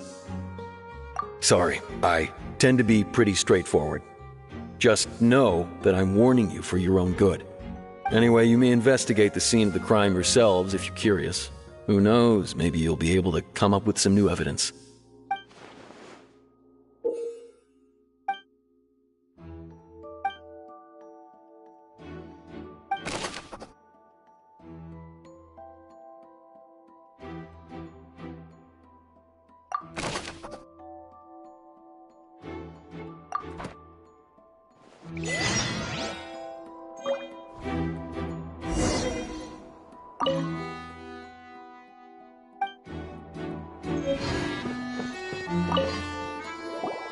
So this is the rope that broke and caused the water tank to fall. The rope looks pretty durable. How can it be burned through so quickly by fireworks? Why are you suddenly so serious, Traveler?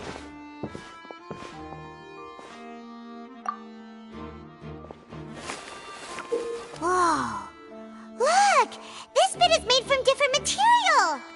Most of it was burned away, but there's still a little bit of it left. So if a rope meant to hold something was made with that kind of material in it, then that means... Wait! Why don't you write all this down? Let's take notes!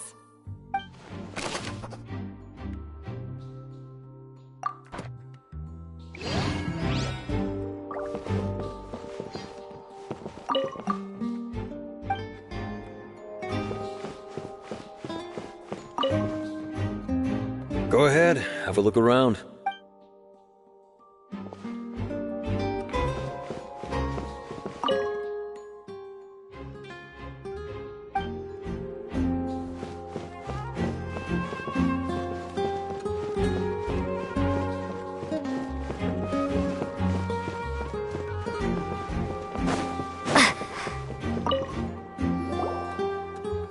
The investigation team has some new findings. Turns out there's an issue with the random number See, I told you. What if the machine picked some big guy's seat? You think the murderer would have still made his move then? Sorry to interrupt, but we're helping Linny and Lynette with their side of the investigation. What were you saying about the number selector? There's something wrong with it? You're trying to help them? That'll be a tall order. Linny used the machine to pick a random member of the audience during his performance, right? The lucky girl that later disappeared. Well, we thought there might be a serious problem with the machine, so we had it taken away for further inspection. It turns out that the seat number it picked wasn't random at all. The machine picks that same number every time. I'm sure you already know that you have to make a reservation in advance to get a seat, regardless of whether it's a trial or some performance. In other words, Linny knew who would be sitting where from the very beginning. That much checks out. Linny reserved our seats for us, too. Bet you see why I was saying it'd be tough to make a case for Linny.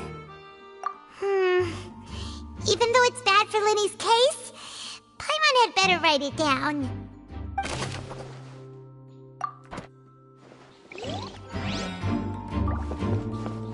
Linny's magic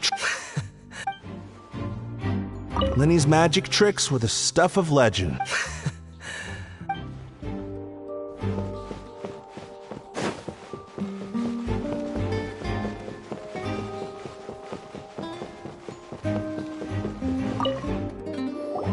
Hello there.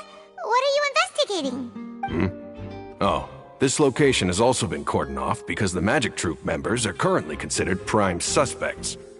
The investigation team is still collecting evidence. The seats were all booked in advance, so we were able to deduce the missing woman's identity by checking the guest list. Sure, it's not like this is confidential information. We will publish it later anyway when we petition the public to help us find the missing person. Her name is Halsey. She's a painter from Fontaine who's made a bit of a name for herself. Apparently, she wasn't a regular at the Opera House, but she'd been feeling some pressure with her work lately, which made her decide to come see the magic show. The Magic Troop members all claim not to know her, and we have looked into her social connections. It seems that she has no personal grievances or conflicts of interest with the suspects.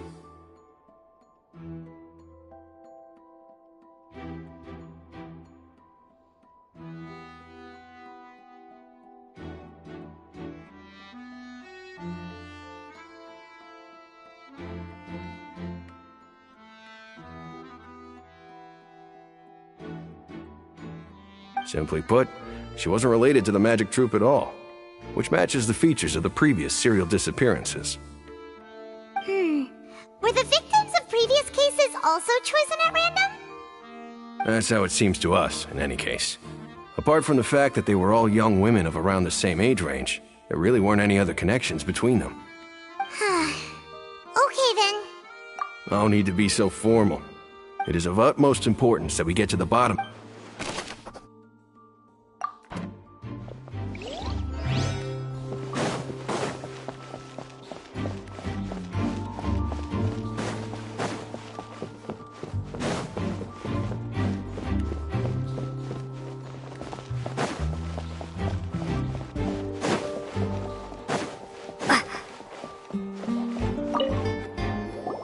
I see that you're investigating the area. Well, it just so happens that I'm interested too. If you find any new and interesting leads, be sure to share them with me, all right? We don't have too many thoughts yet.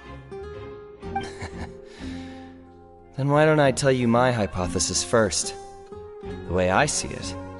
And I'll start it with that loud thud. The thud? Oh, you mean the sound that happened during the countdown? Yes, exactly. It wasn't terribly loud, but I suspect that most people heard it. It's just that everyone was awaiting the results of Lenny's trick with bated breath, so no one paid it much mind. But now that the incident has happened, the thud has become an important clue. That makes sense. So, what do you make of it? I'm of the opinion that it may have been the sound of Lenny's accomplice, Lynette perhaps, jumping atop the water tank or something like that. And when the pyrotechnics went off, she cut the rope, sending the water tank crashing down. But wasn't the noise we heard too loud for that? Perhaps the balance wasn't right, leading to a particularly rough landing. Oh, that's true. I suppose I must reconsider. That does remind Paimon.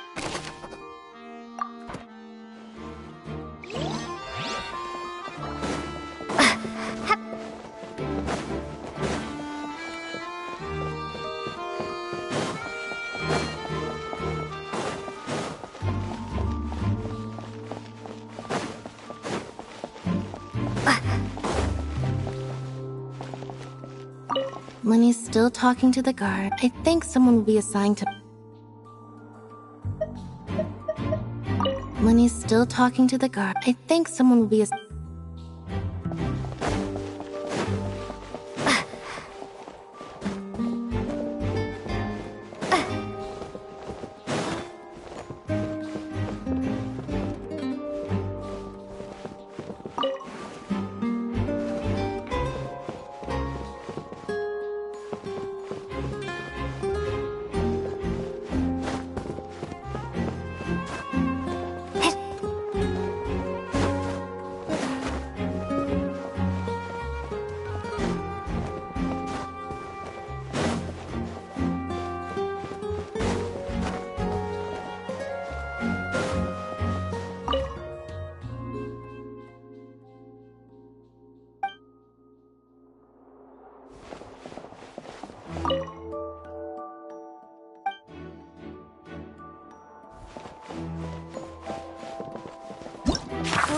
that murderer was.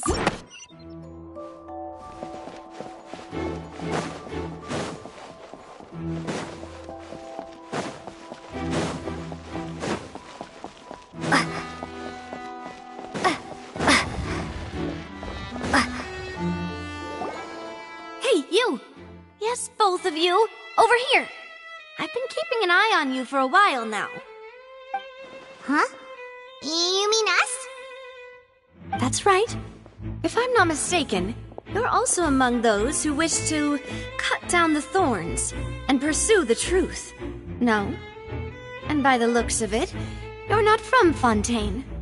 Well, you're right on the moor about that one, but who are you?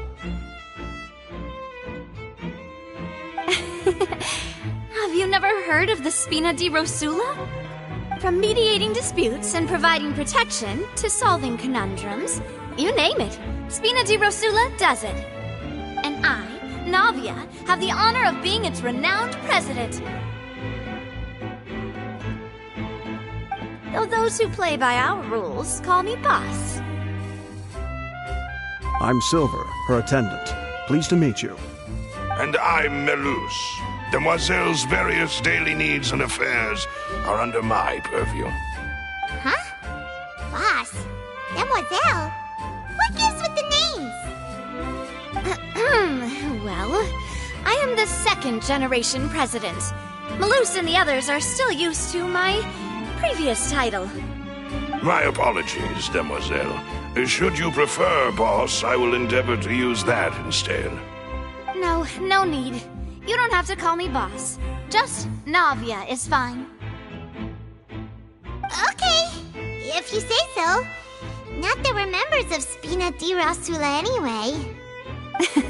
All merely trifling details. Never mind. Now, back to the situation at hand. That's right. I've always kept an eye on the serial disappearance cases. My interest stems from a matter back from my father's time. Judging from the look of things, I find Linny an unlikely mastermind. Really? We think so too! That's why we're looking for clues now. But how did you come to that conclusion? Intuition, naturally. My unparalleled intuition. Farina sure was quick to point the finger at Linny without any decisive evidence whatsoever, wasn't she? But that's not uncommon for her. If you remember, the Justice had to interrupt her and ask if she was pressing charges just to keep her from getting carried away. Anyway, a trial begins the moment someone levels charges.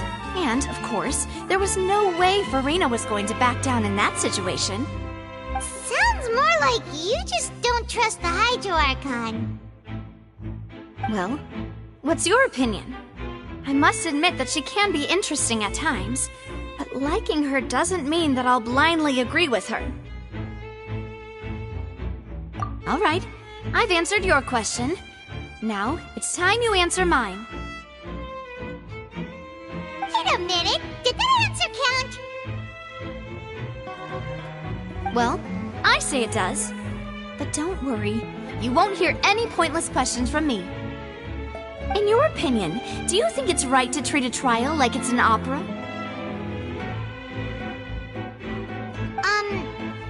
Well?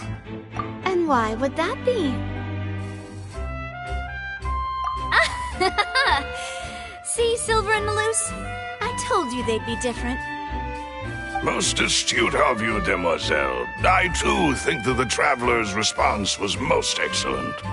No matter how wonderful the script or how fervent the audience's expectations may be, the trials that go on stage here must be based in fact. And if that can be done, boss, then... All right, that's quite enough, Melus. Anyway, I like your answer. You pass with flying colors. Now, I need to make some preparations, following which our joint investigation shall commence. You two shall be my assistants. Wait! Since when did we become assistants? Well, I can be the assistant, sure. Or your companion, if you like. I'm really not that fussy. it. Far be it from me to brag, but I believe that Demoiselle's intuition will be instrumental in uncovering the truth. You wish to save a friend from false accusations, and we wish to unravel the disappearances. In this sense, our goals are aligned. You have a point. Huh. You're quite the talker, aren't you, mister? And what about you over there? What do you think? You seem like you've got something on your mind. I have nothing to add. Oh, alrighty then. We'll be making some preparations first. Just be sure to let us know if they start revealing Linny's tricks. Thanks!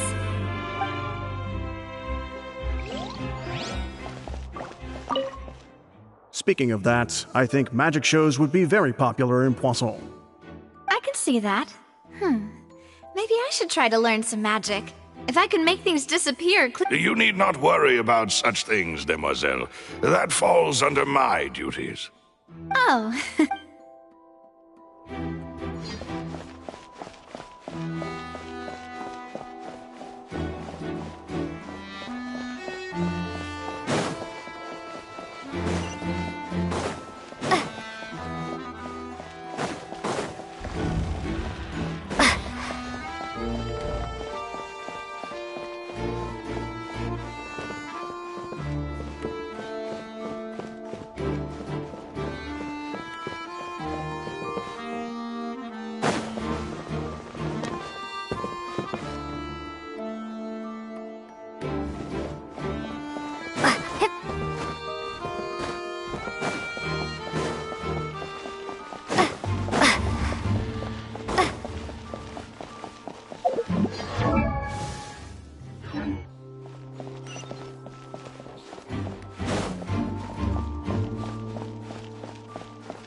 No one can freely enter or exit the Opera House at the moment.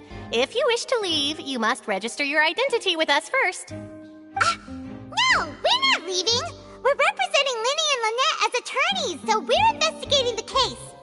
Were you always guarding this entrance? Yes. After the Chief Justice gave the order, everyone coming in or out must undergo a strict inspection. So, the missing girl couldn't have left from here. At least, not from that point on.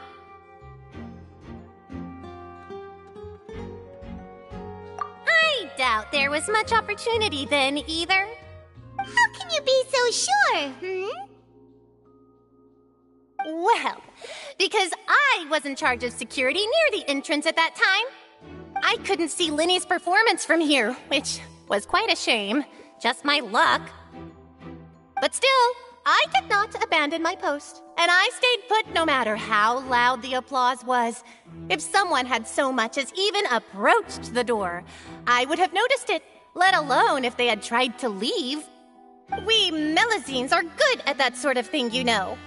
So, it's safe to say the girl couldn't have left through here. Alright, thank you for your help. This will be useful info.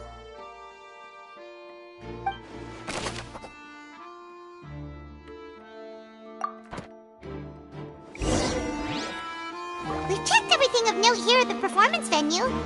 Paimon wonders how Linny's discussion with the guards is going. Let's go see, shall we? Ooh, things are getting interesting, huh? We're about to see how magic is made. Speaking of that, I think magic shows... I can see that. Maybe I should try to learn some magic. You need not worry about such... Oh.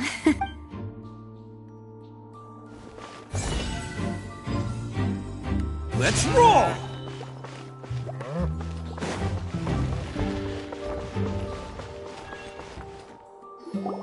Understood. Then I will be going with you. Just so you're aware, I will be monitoring your actions and making notes as necessary. Very good. Thanks for being so agreeable. I'd pull a rose out of my hat as a gift for you if I could. You may spare the pleasantries. I'm just doing my job. You've arrived. Who's this? Me? I'm Spina di Rosula's guardian angel. If you've got a problem, I've got the firepower. Sorry, I got a little carried away there. Call me Navia. I'm a partner of theirs, and will be helping investigate this whole situation. And these are my companions. Would you mind if they join as well? Fine by me. Oh, new helpers? I would be most grateful. Well, let's just say we're tagging along. It's not every day you get to see the secrets behind magic performed on such a large scale. I appreciate your kind interest. Come with me. We'll be heading below stage. Huh? Below stage? Yes, a world of secrets is hidden beneath this magic box, prepared specifically for this switcheroo trick. But before I reveal everything, you should have a look first. Notice anything strange here?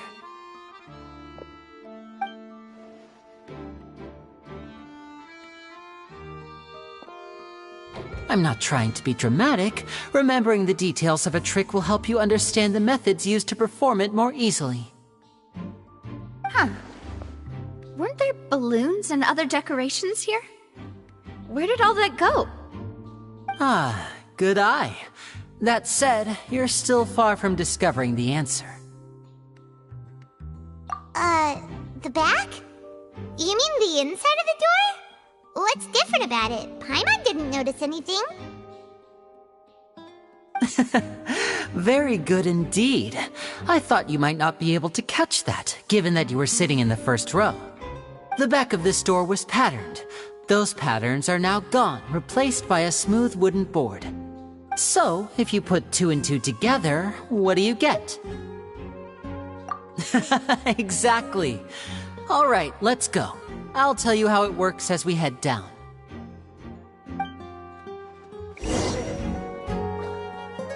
Oh, so there was a passageway under the magic box!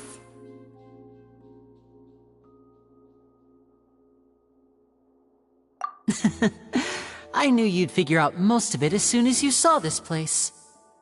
The 2 magic boxes are positioned right above the 2 entrances of the tunnel. See this flatbed trolley?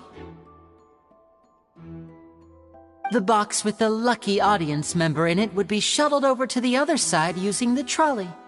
This trolley can raise and lower and even rotate, ensuring that the box will face in the right direction. I see. So that's the purpose of the box inside another box. Precisely. The inner box would descend after the audience member was put inside and be moved along the trolley, all while the outer box would remain on stage as if nothing had ever changed. So that's how you did it! Once the box was lowered, the trolley would store some energy through this device here, with which it would complete the rest of the steps. The audience member would only be able to feel some slight movements in the dark, and by the time she walked out, she would already be back on stage. Right! You were talking that whole time, and you even came out for a moment near the end! Ah, yes. A phonograph operated by Lynette was used to achieve that effect. My assistant and I had already scripted our conversation beforehand. When the countdown began, I had already gone to the opposite box via a tunnel using that ladder. And what about Lynette? Where was she? I was in the mezzanine space in the back of the box. Oh, interesting! That's how we were able to coordinate Linny's lines with the assistant. And, by the way, I was the one who walked out of the box at the end. I mean, we are twins. All it takes is a change of clothes and no one can tell who's who. And that's my favorite part of this trick. Only Lynette and I can perform it. So that's how it all worked! Wow! Every detail you revealed was more amazing than the last! Lynette would briefly walk out of the box and then go back in, jumping into the tunnel and escaping before the box on the trolley could finish ascending. And then I walk out of the other box in the audience area, and the trick would be complete. The operative word here being would. But as you saw, Cal was in the box, not our audience member. She, on the other hand, mysteriously vanished. We really don't know how that happened. If not for that interlude, this would have been an astonishing trick. I probably never would have figured out how you pulled it off. And yet, to think that someone was able to use this magic trick to commit a crime. Could we have a look around? I think we can come up with some more leads. This is the scene of the crime, so Linny and Lynette are not permitted to stay here. I'll escort them back up. Yes, of course. No need to be so strict now. I won't disappear into thin air, you know. Thanks, everyone. We're counting on you.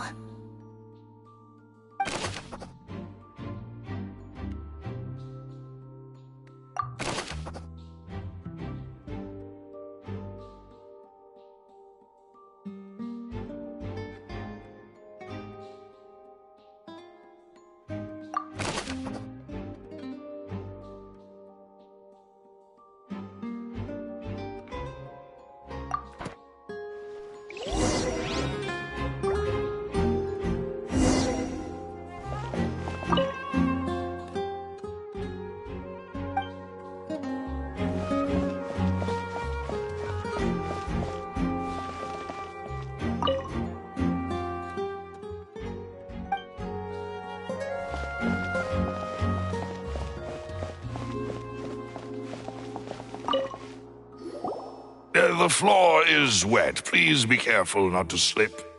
Speaking of which, why would there be water here? Oh, Paimon knows! It's one of those tricks where you pour water into a jug and then flip the jug over only for the water to disappear? And here's a broken vase. Huh. Did the trolley knock it down while moving? That can't be. The trolley moves along tracks from start to finish. It couldn't have hit the vase at this distance. Let's note this down too and think about it later.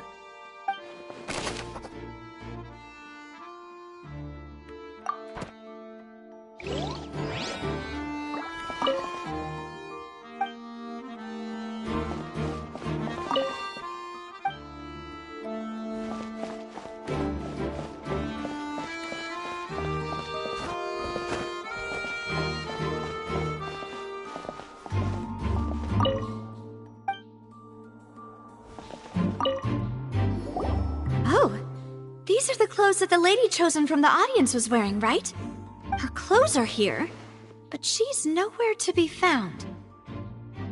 Right. And do you really need to do that if you're kidnapping them?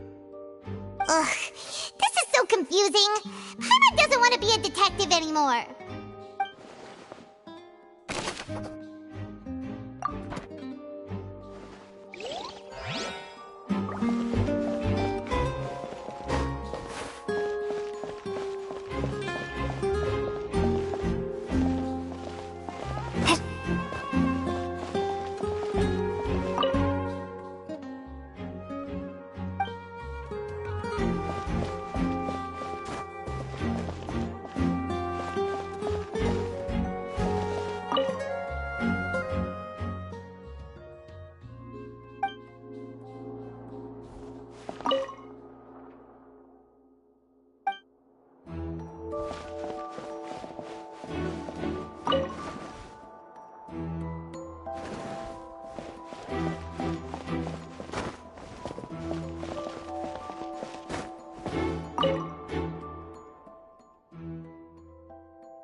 What is this place? It seems someone could fit through here. Huh. Could this have been the suspect's escape route? Alone, perhaps. But if they had to pull another person with them, the space would be too narrow. But there are no other ways in or out of here. Oh, you're right! Let Paimon write that down.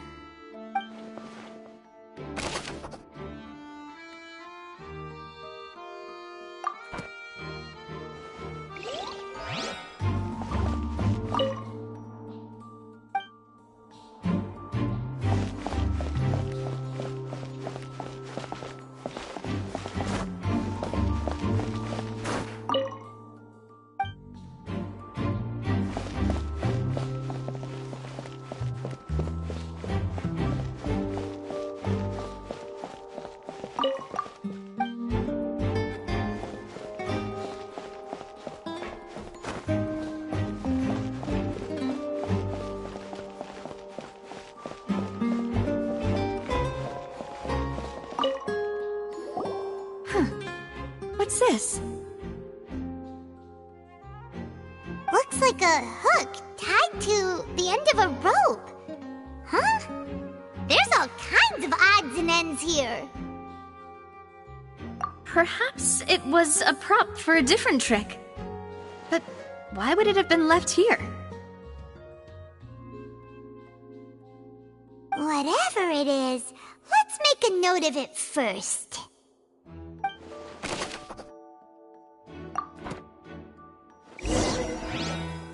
Seems we're just about done investigating down here. Yes, let's head back up.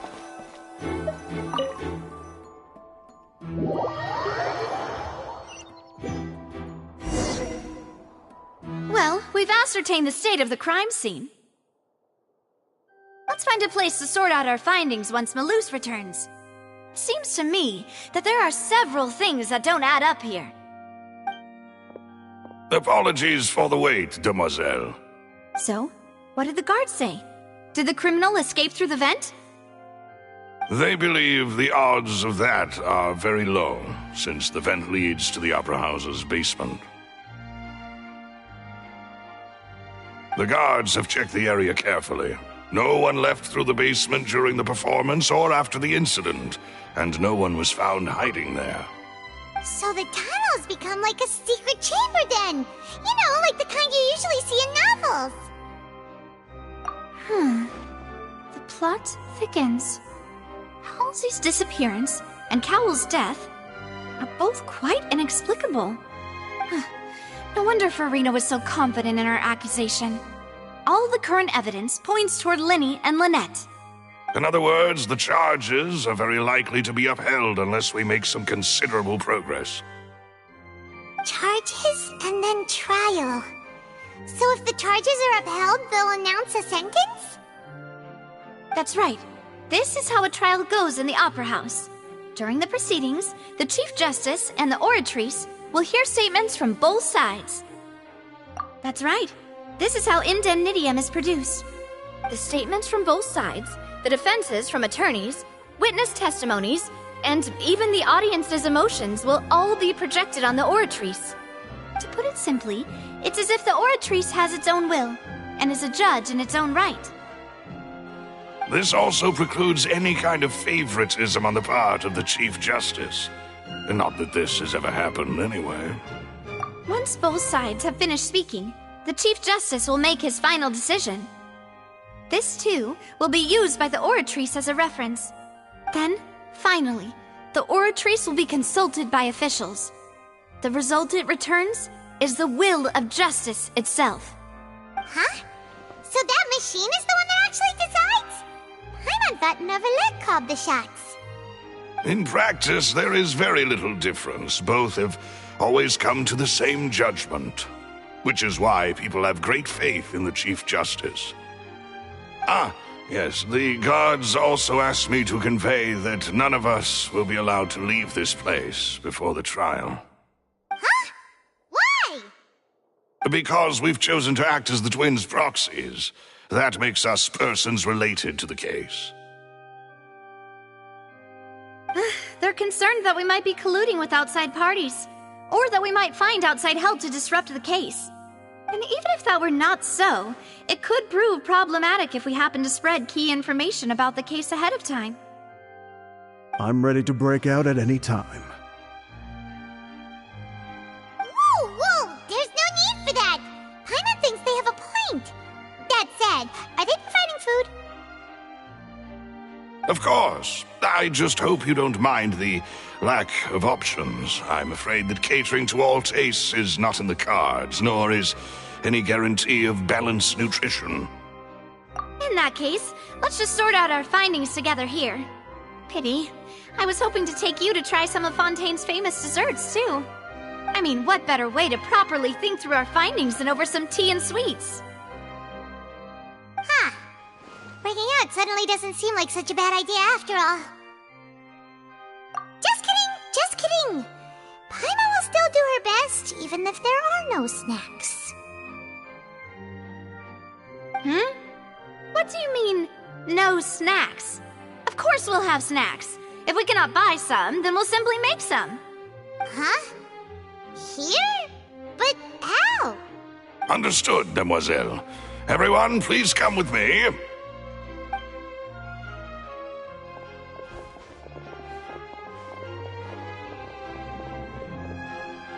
Wait, you're carrying a portable stove with you? Yes, I must be prepared to meet the Demoiselle's baking needs whenever the fancy strikes her. I have eggs, sugar, and almonds at the ready.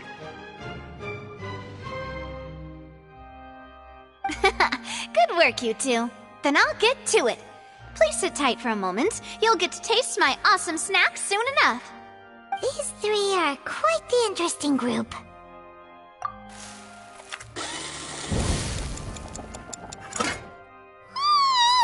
And Paimon thought it smelled good while it was still in the oven!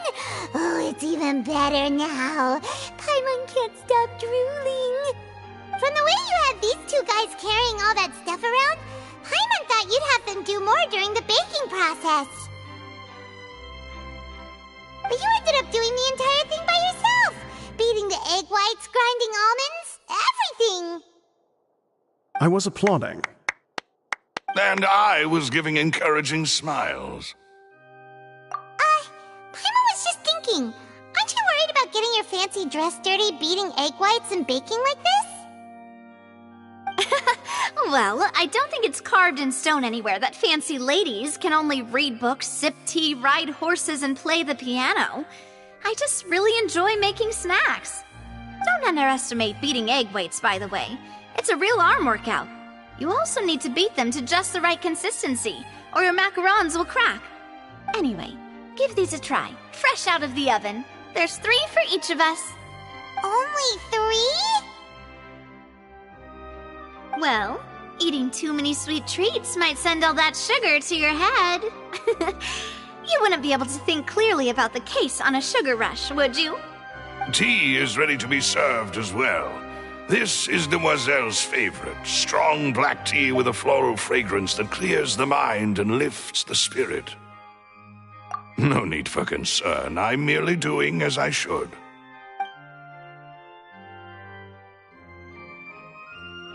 All right then.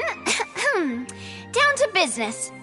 As Paimon mentioned previously, the tunnel seems to be something of a secret chamber. However, we can assume that Linny and Lynette were not alone within it.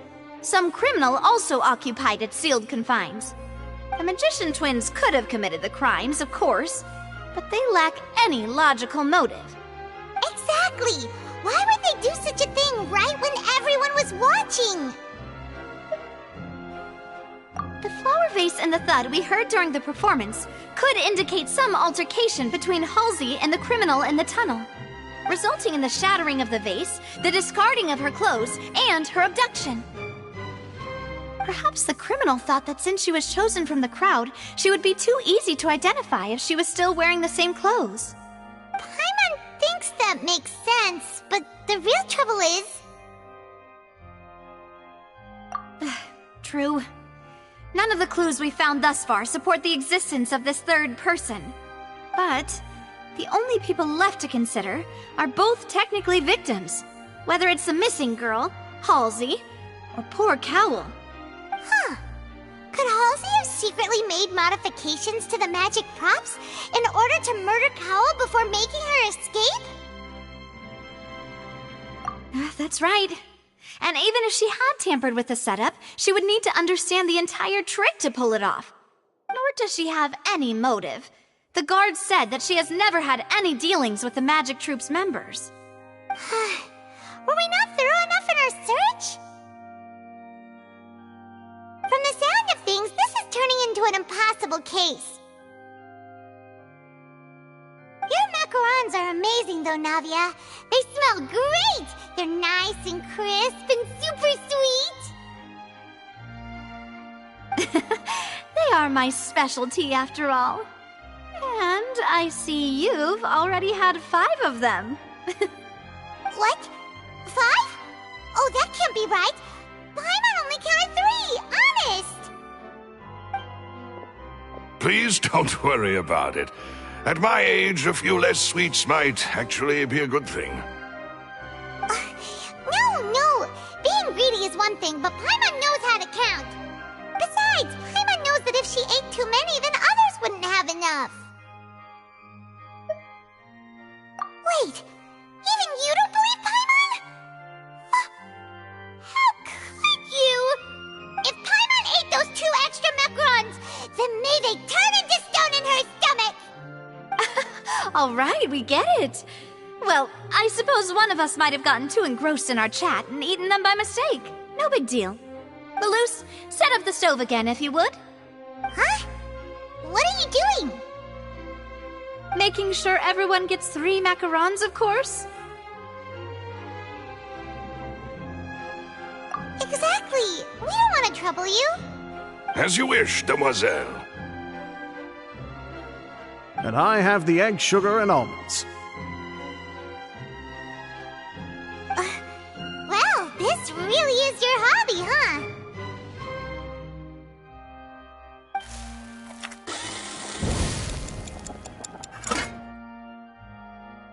Well, that's it for snack time. I'm going to have another look around the area. I don't know what we're looking for yet, but we've still got some time.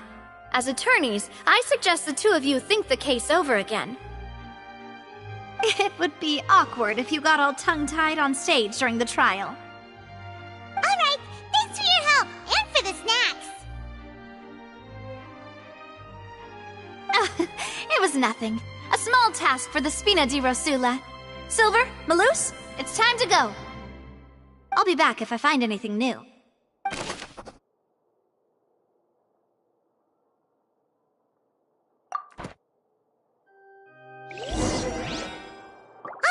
It's time to put our heads together. We've got to get our defense ready for the trial. Oh, it's probably gonna be a long and difficult case. There's no point in worrying about that now. We just need to prepare. Here, take Paimon's notes. They should help you review the situation.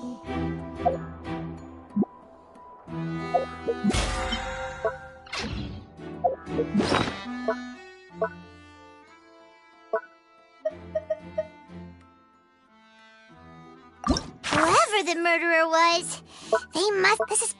This rope? Paimon doesn't get this at all. Why would it be...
Attaboy!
Impossible things don't just happen. We'll get to the truth one way or another.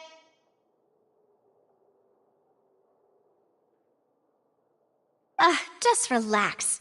Even if everyone else suspects Lenny and Lynette, at least we will be supporting them from the stands. Besides, I doubt Farina understands any more about what happened than we do. Thanks, Navia. Well, we'll be going then. Best of luck to you.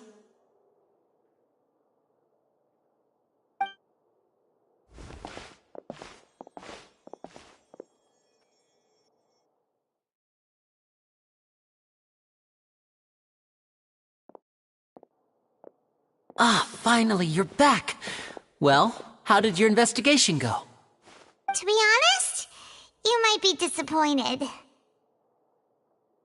No. We're already very grateful that you were willing to help. Well now, don't you all look disappointed. Don't tell me that your investigation came up empty-handed. That was to be expected, of course. The guilty can never produce proof of their innocence. But don't let that stop you. I shall be terribly disappointed should you, my most anticipated foe, concede so easily. Since both parties are present, I declare that the trial regarding the magic show incident is now in session. Firstly, in order for the audience to understand the causes and results of the incident, could we please have Mr. Linney explain the trick? Yes, of course. I will explain while Lynette demonstrates on stage. All the necessary items have been prepared.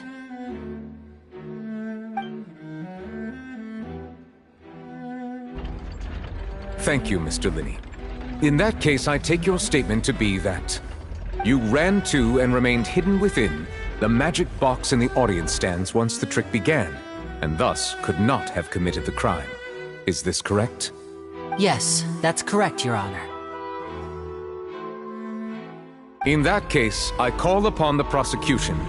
Lady Farina, do you wish to refute his statement in any way? Why, of course I do. Allow me to take the first shot and break this case wide open. Mr. Linney is clearly lying. There is no way you could have been in the box the whole time if you were to abduct Halsey and murder Cowell. In fact, I'd say you were hardly in that tunnel at all. That is simply your hypothesis based on the presumption that I'm guilty. Oh, is that so? And if I may ask, what did you hear while you were inside your box? The roaring countdown of the crowd, of course. That's how I kept track of the time and built anticipation for the finale. And you didn't hear anything else at all? Nothing that might leave an impression of any kind? No, nothing. I see. But when the count reached 30 seconds or so, there was a thud. One so loud that I believe practically everyone heard it. Huh? Hey, hang on. Something's not right here.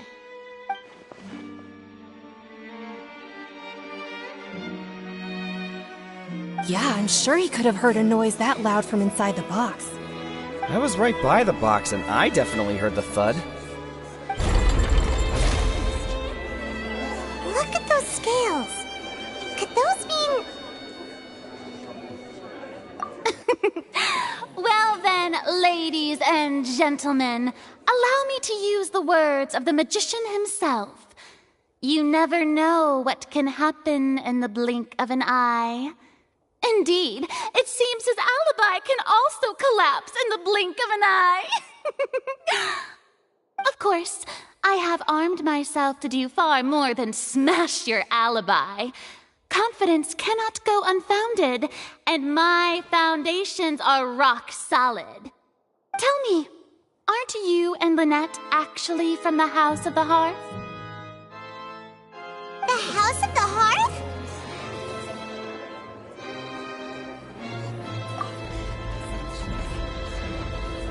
No wonder they did something like this. So the serial disappearances were the Fatui's doing. Now it all makes sense. I've got a feeling that what happened on stage probably wasn't just an accident. That's irrelevant. Our identities have nothing to do with what happened. Indeed. Then perhaps you could tell us everything that happened during that 1 minute. Your first priority is to prove yourself innocent, after all. I'm sure there is little that needs to be kept secret now. Unless your script already has holes in it. The Outlander is speechless. My, oh my, don't they look flabbergasted? Now comes the infighting and discord, I suppose. This was almost too easy. Oh, good thing I made all those preparations. Seems the all-nighter I pulled last night is really paying off. Hey, Linny! Why didn't you tell us this before?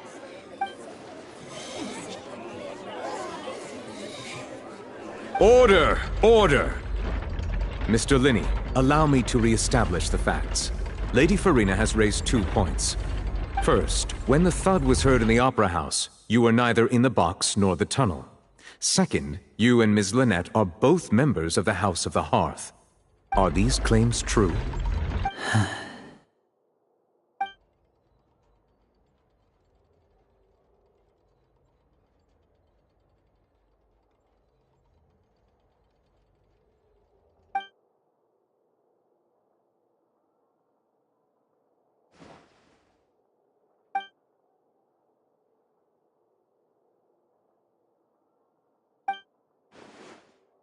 Please answer my question, Mr. Linney. I'm sorry. Yes, they're true, Your Honor.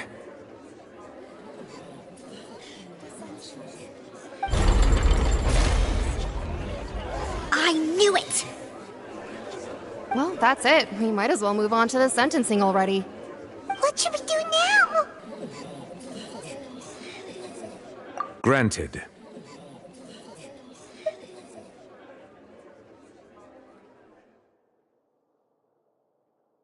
In that case, what is your request? Is that really necessary? They're already as good as guilty. The defendant deceived their own attorneys. What is there left to discuss? Order! Order, I say! Your request is reasonable, and we shall adjourn. This trial will reconvene in 1 hour. So you would stick to Mr. Linney's defense even after knowing what you do now? You certainly have more professionalism than I thought. In that case, my dear audience, let's allow the joy of victory to steep for a little while longer.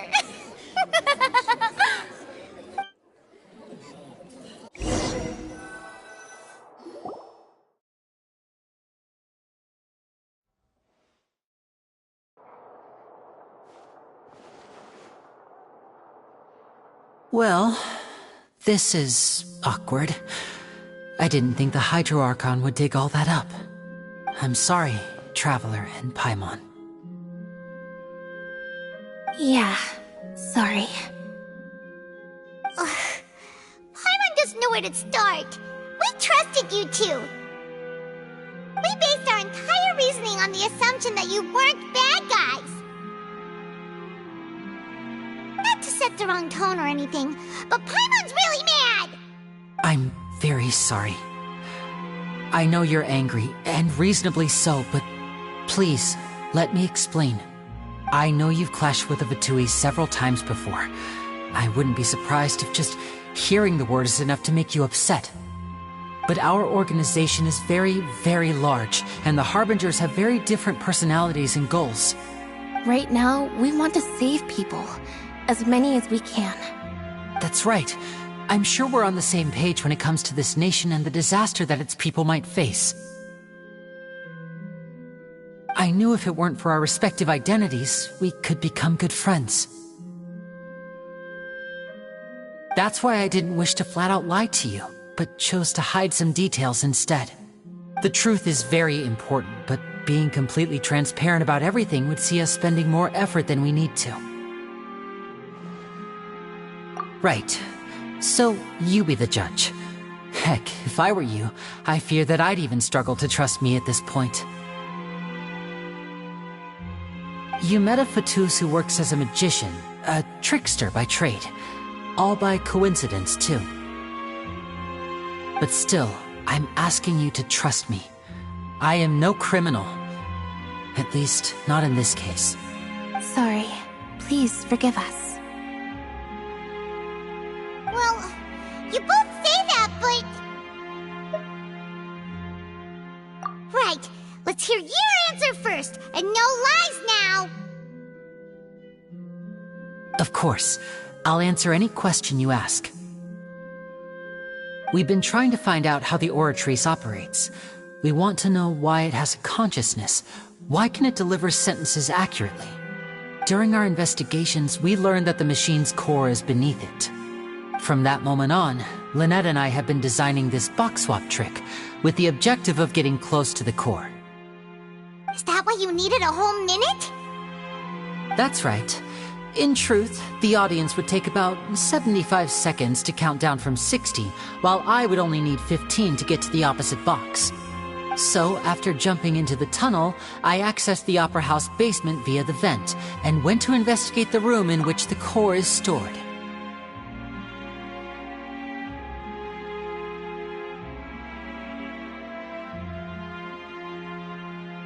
That air vent was created during the construction of the tunnel specifically to execute this step. Well, nothing. As soon as I reached that room and was about to investigate, I heard someone's voice.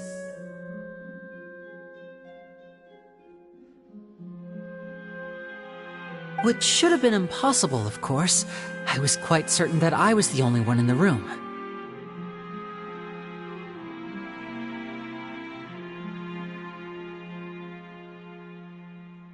That voice seemed to recognize me and tried to speak to me. I chose to err on the side of caution and retreated the way I came.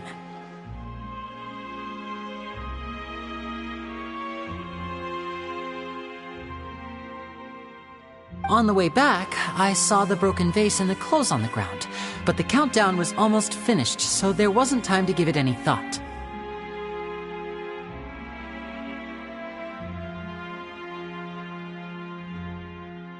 After that, the homicide occurred just as you saw. Well, that explains why you didn't hear the thud. Because of that prophecy I told you about, of course. We must know all we can about this nation's secrets in order to deal with that prophesized crisis. That's the only way we can save everyone. So, there you have it. The whole truth. I swear, I didn't hide anything from you this time. It was never my wish to proceed under this cloud of mistrust either. But like I said earlier, you can be the judge. If you want to leave because you don't trust the Fatui, there's nothing I can do to stop you. Well, Traveler, you decide. Paimon will follow your lead however you choose.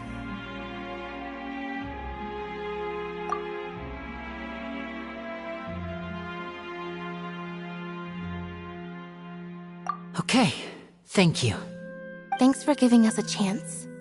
The current problem is that the scales are tipped pretty badly against you two. If we want to refute the Hydro Archon's accusations, we're gonna need a seriously watertight defense. Huh?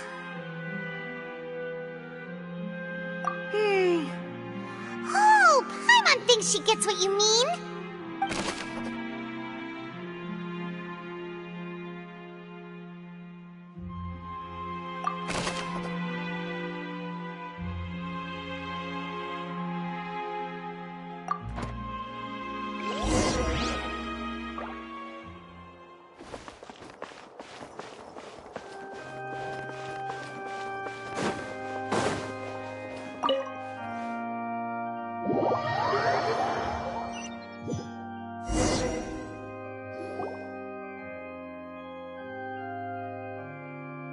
Both parties have returned to their positions. Let us continue the trial. When last we left off, Mr. Linney acknowledged the new evidence presented by Lady Farina as fact. Therefore, Lady Farina may continue stating her reconstruction of the events. Ugh, that took long enough. Now then, if everyone would lend me their attention. At this stage, let's revisit that scene from Linney's perspective.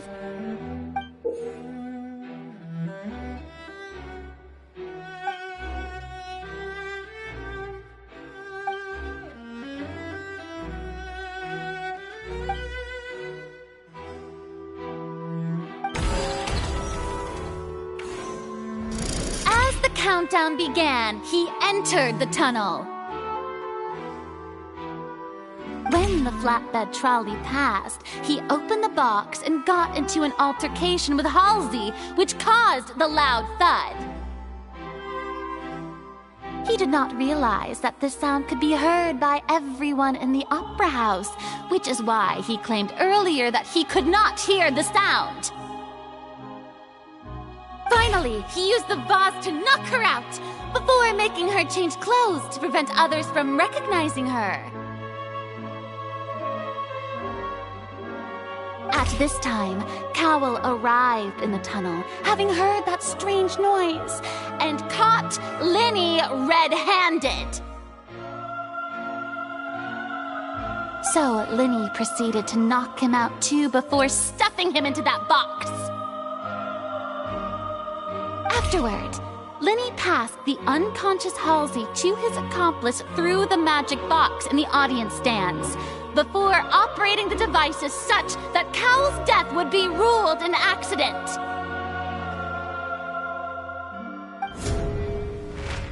And there you have it. That's the truth behind what happened. Does the defendant's side have any objections to Lady Farina's description of the events? The key to refuting Lady Farina is the order of events. What Linny experienced and what he saw.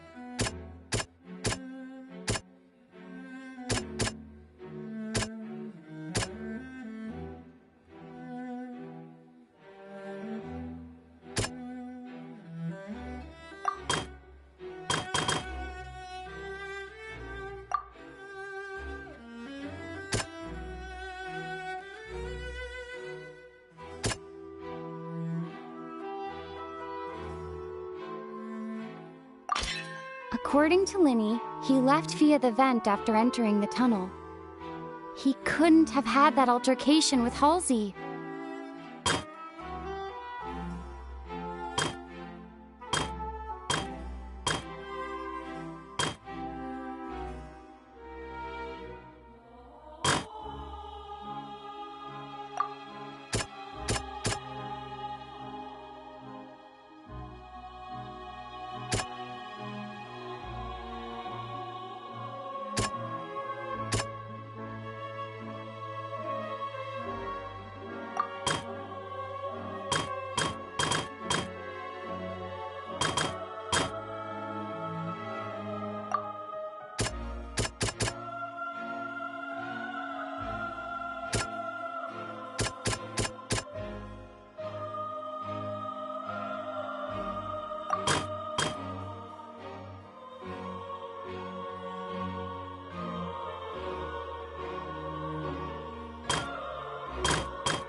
Linny did not take part in the underground altercation. He only witnessed traces of the aftermath.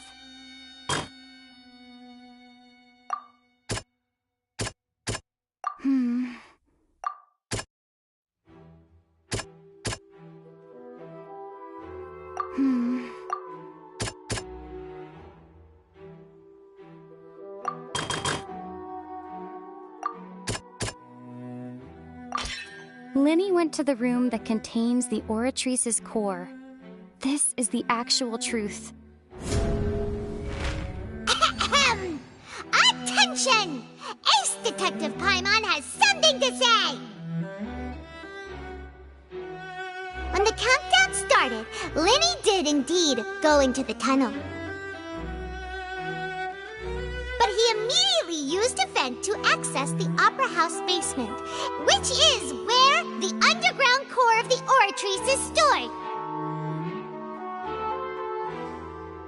Once he reached that area, he heard a voice in what should have been an empty room. Since he felt something was amiss, he returned immediately.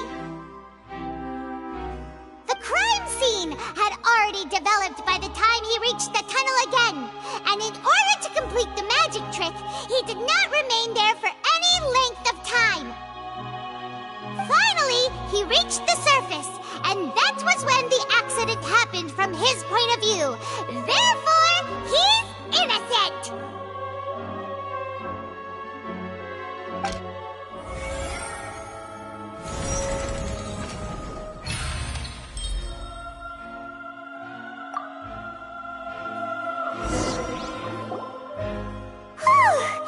Paimon did it!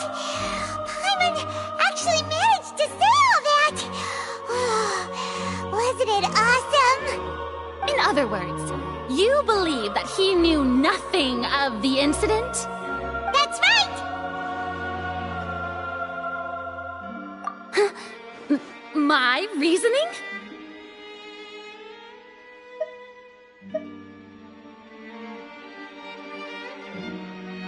If that's the case, then if Cowell hadn't entered the tunnel, who was the entire setup meant to kill?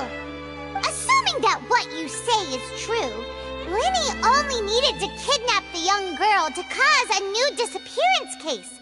What would the point of killing someone on stage be? Oh, they have a point. That's right, you tell him!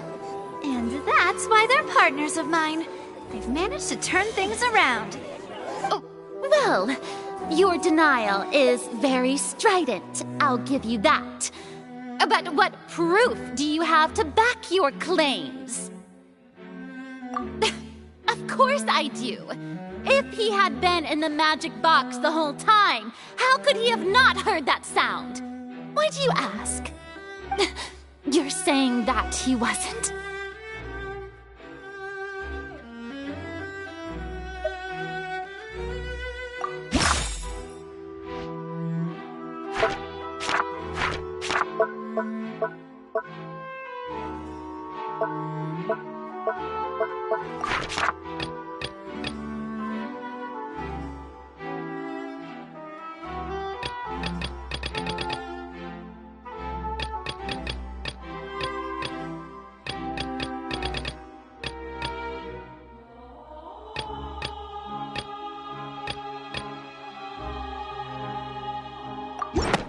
Sure we don't need to give this more thought?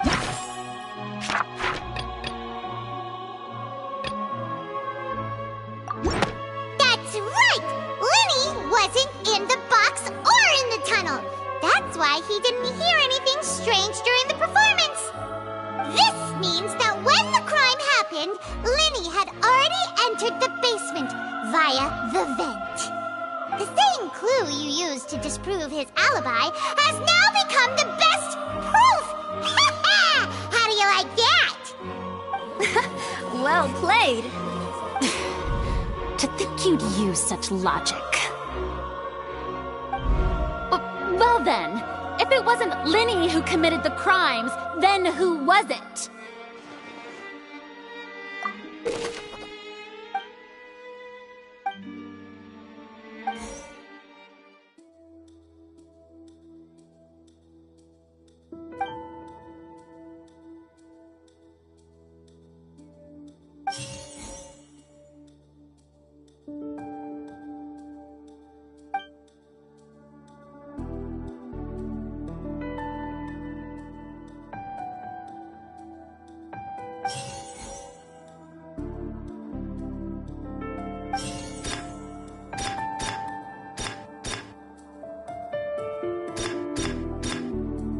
Halsey is the missing person and an ordinary audience. The deceased's name is Cowell, Linny's assistant. He would have been able to tamper with the equipment.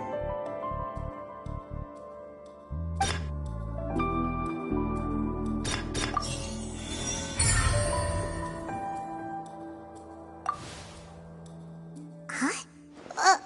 That can't be right. Are you serious? The killer was, in fact, Cowl, the deceased! Oh, is that so? How interesting! Let's hear your reasoning then. What I must do next is recreate the truth. What Cowl did, and how he went from would-be perpetrator to victim.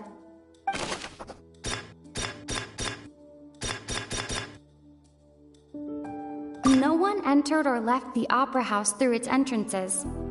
So, where would the criminal have wanted to take Halsey? The deceased's name is Cowl, Linny's assistant. Halsey's clothing was in the tunnel. So, there must have been some fear that she would attract attention. The sound we heard may have come from a clash between the missing Halsey and the criminal.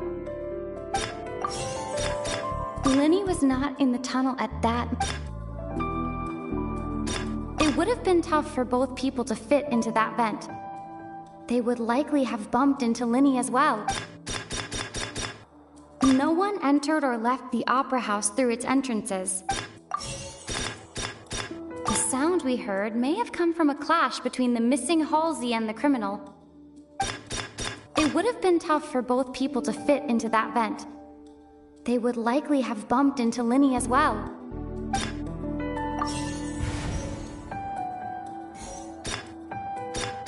Linny was not in the tunnel at that moment. Halsey's clothing was in the tunnel. So, Halsey's clothing was in. No one entered or left the opera house through it.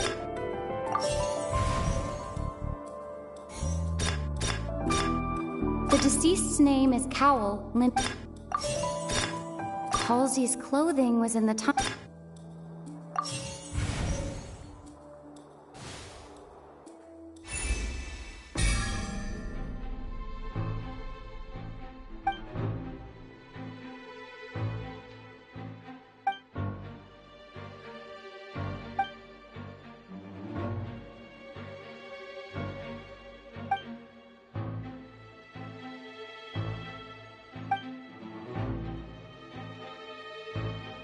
What's wrong, Traveler? Are you still having trouble figuring things out? I see how it is. So this was all just a bluff. Look, since we're at a dead end, why not consider a different track? Just like the trick as it transpired, the end result must have been utterly different from the magician's initial design. If only we knew how Halsey disappeared.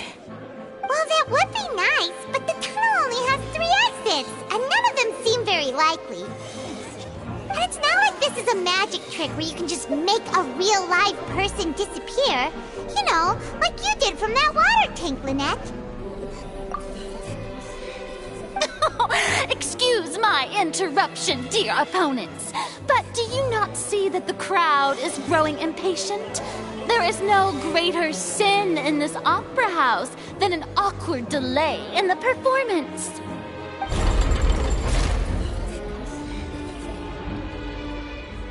If the defense is unable to make further effective arguments, we will move on to the next stage of the trial. Linny was not in the tunnel at that moment. The sound we heard may have come from a clash. The deceased's name is Cowl, Linny. The vase was not broken by chance. It was used to cover important evidence. The water.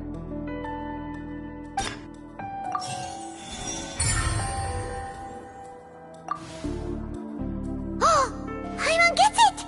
It all comes together if Halsey disappeared instead of being kidnapped. Lynette escaped from the water tank, vanishing gradually and leaving only clothes behind. If there's a similar method where a person could be transformed into water... Oh, just a moment, please. I do hope you know how preposterous you sound at the moment. could a person ever be transformed into water? This is reality we're talking about here, not some magic trick. Must we really? I should think that of anyone. Your friend Linny already knows this truth very well. Magic tricks are ultimately just illusions and misdirection. But Halsey's disappearance is very real. We're talking about two completely different things. Even so, I trust the Traveler's judgment. The truth must be out there somewhere. Perhaps a new line of reasoning may open if we try to gather all the focal points that don't make sense. Since Cal was the deceased, we haven't placed much attention on him. But given that we aren't making much progress with the case, it wouldn't hurt to have a look at his belongings, would it? People really do come up with all sorts of harebrained schemes when at the end of their rope. The way I see it, your suggestion that we broaden the scope of our investigation is nothing but a tactic for stalling the trial. Nevertheless, I believe that this is a reasonable request on the part of an attorney. Since the trial does indeed appear to be at an impasse, I believe that additional evidence may help us make more progress. Guards, please step into the lounge and examine the personal effects of the deceased Cowell.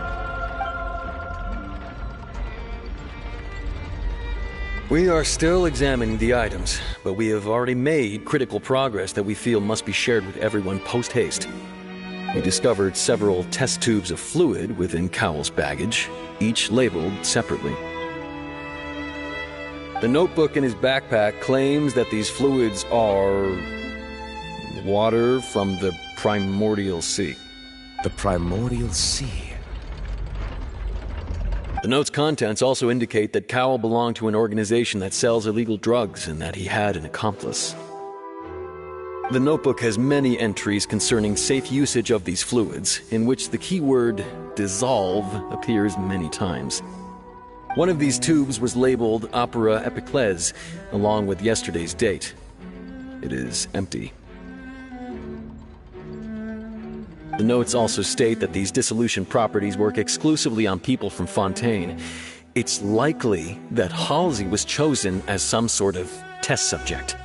As such, we believe that the defense's hypothesis is, in fact, supported by sufficient evidence. You've got to be kidding! People dissolving into water? Could something so ridiculous actually be true? Wait a moment. This reminds me of a certain prophecy, but it's just a coincidence, isn't it? Huh. If people can become water, does that mean that the water tank's real use was as a means to hide water stains? And if Cowell was targeting that girl... Wait just a minute. Could that mean... You two, with me, quick! Demoiselle, wait! What about your partners? Let's go. Just trust me. Order! Order! It is undeniable that further examination of the deceased's personal effects has yielded some surprising results. But we cannot yet verify the veracity of these clues. Still, let us assume that these clues are indeed authentic, albeit with the understanding that Ms. Halsey has yet to be found. Guards, please continue examining the items along these lines. Mr. Linney, it appears your hypothesis is supported by the evidence, so please continue speaking. Of course. Thank you, Your Honor. If we uphold this hypothesis, I believe that many of this case's seemingly unrelated clues can be connected together. Right! Like the metal hook! That one didn't make sense at all. Let's think about this. Cowell's methods must have something to do with that water from the primordial sea.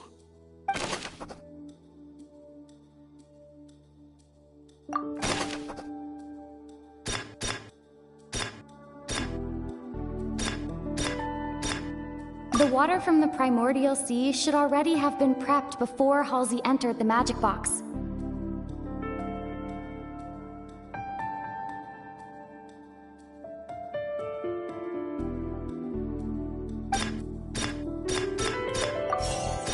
Now it seems like the hook rope was not meant for another magic trick, but was The deceased's name is Cowl, Linny's... The rope that strung the water tank up was lit by the fireworks and cut.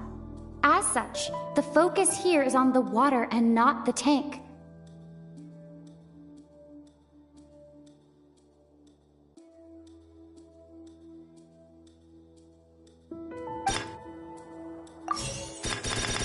I remember there was something else within the inner layer of that box. Lynette was in the magic box on stage the entire time. I remember there was something else with...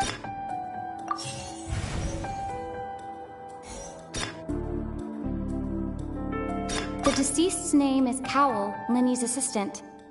He would have...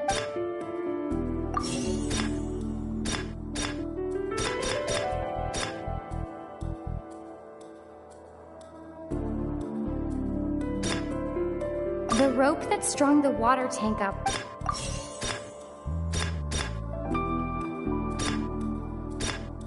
Now it seems like the hook rope was not meant for another magic...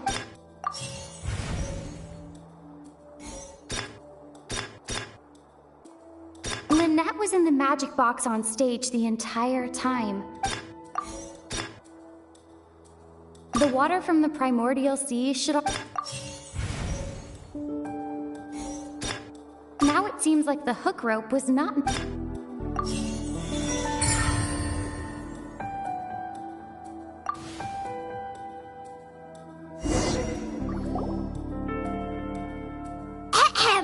It's Ace Detective Paimon's time to shine again! In the original plan, Cowl would tamper with the water tank rope and the number selector securing his target. When the magic box containing Halsey was lowered, the metal hook would retract gradually and pierce the balloon at the top of the box.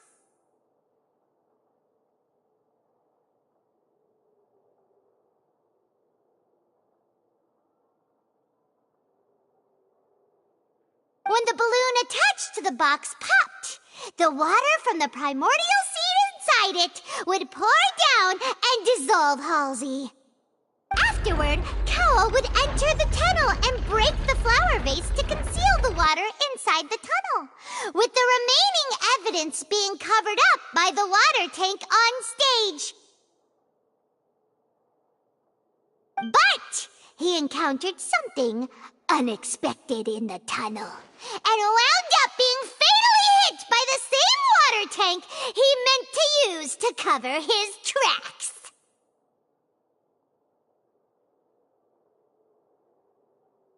Huh. That does make sense. That actually links together a lot of the more confusing pieces of evidence.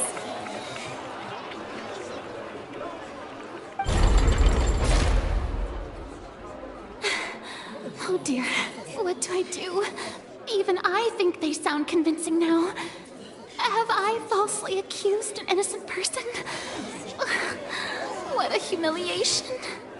Now, it seems like the only point of contention remaining is the exact circumstances that led to Cal's death. His notes mentioned he had an accomplice who could be related to the situation. On that note, the guards have just contacted me indicating that they uncovered new evidence. I shall now invite him on stage to share it with us. Thank you, Your Honor. We were just inspecting the luggage of the other people involved in this case. And we found an identical sample of the water from the primordial sea among Linny's personal effects. What? That can't be.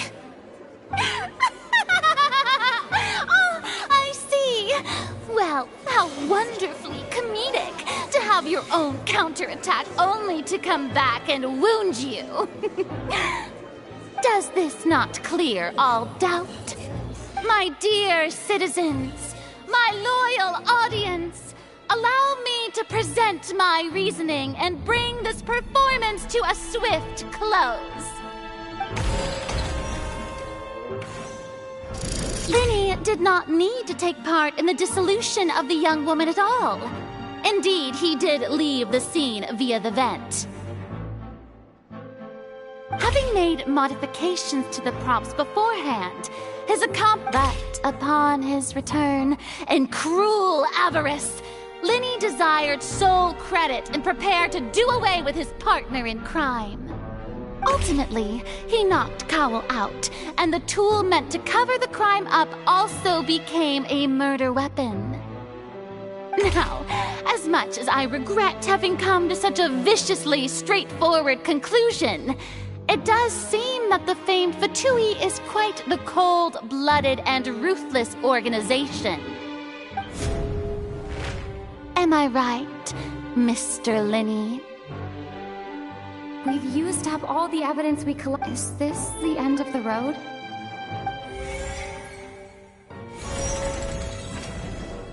Oh no! Paimon can't think of anything either. It doesn't look like there's any way around this. Seems using the water as new evidence was too good a move. Why did this have to happen now? I think we've all seen enough now, and we have ample witnesses to my flawless reasoning. I believe this is indeed the finale. Now then, my good, noble Chief Justice, should we not, in your view, move... Excuse me, everyone, but I must interject. Miss, I must ask you not to shout and to respect the ongoing legal proceedings. Oh, come on. Don't be hasty. I have a good reason for interrupting, you know. Now, would anyone here like to take a little break from all this debate and see a little magic? I'll show you an amazing trick, one that can bring a young woman who has disappeared back in the flesh, right before your very eyes. Please, do the honors, Mr. Linny, if you would be so kind. What in the world is she saying? No offense, miss, but miracles like that are beyond my scope as a magician.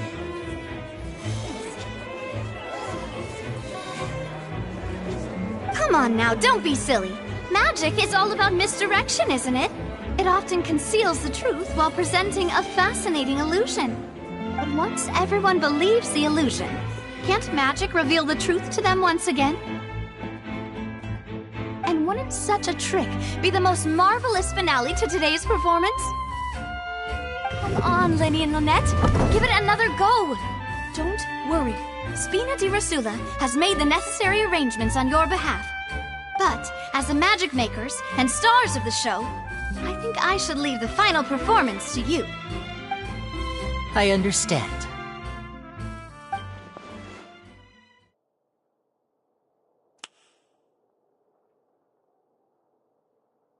And voila!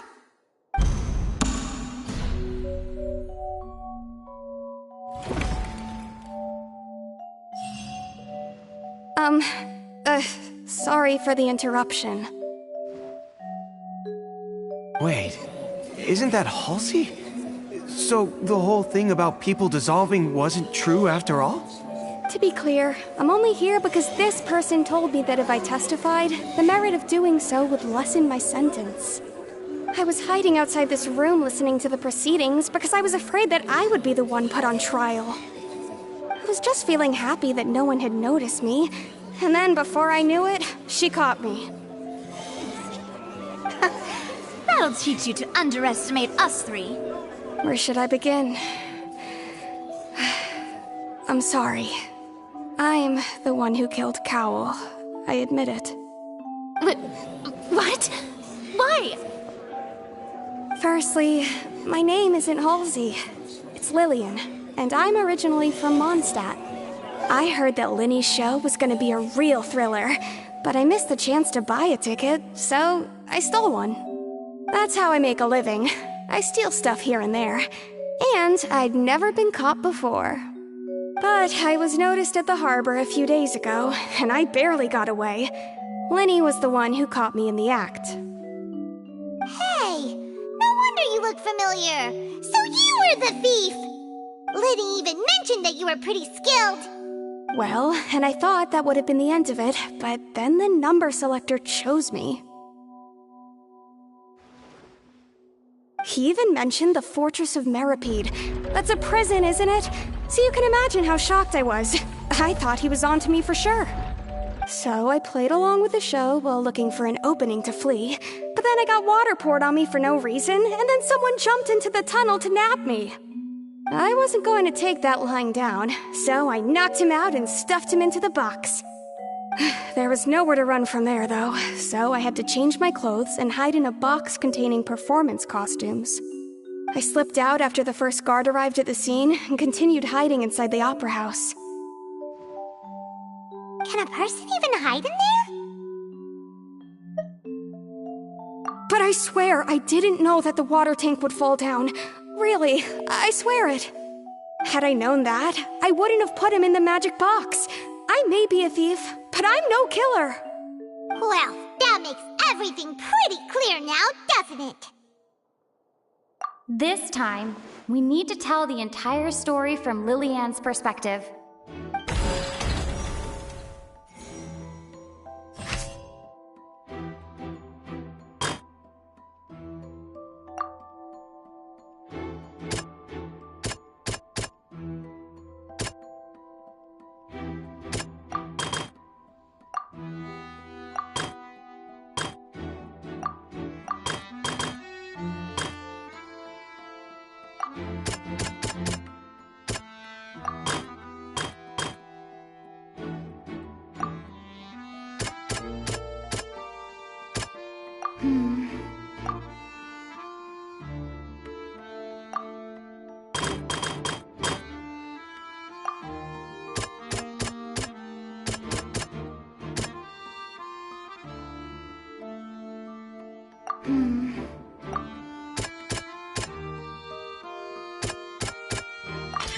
Lillian was afraid that she would be recognized if she left, so she changed clothes and hid, biding her time. Just what one might expect.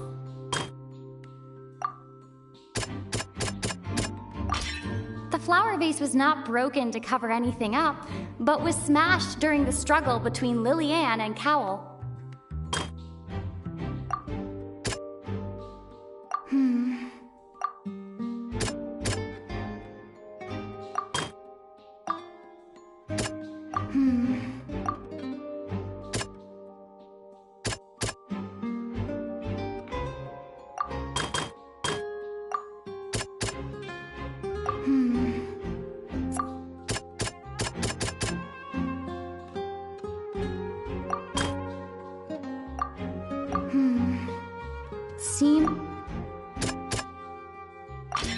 The strange sound wasn't from a fight. It was Lillian's attempt to break out when she was frightened.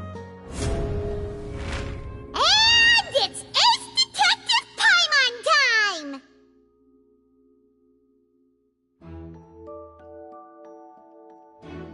Having been selected out of the blue, Lillian panicked. Her panic only intensified after she entered the tunnel and had water poured on her head. So she kicked the door open, producing the thud we all heard. Hearing the commotion, Cowl leapt into the tunnel, only to discover that Lillian had not dissolved. He did not know that Lillian was not from Fontaine, but was a thief who made her way in by stealing a ticket. Mistakenly believing that the water from the primordial sea needed time to take effect, he tried to force Lillian back into the box. The two broke the flower vase during the struggle, but Lillian came out on top, knocking Cowl out and putting him in the box. With no way of escaping, she changed her clothes and hid in the costume trunk until the performance ended.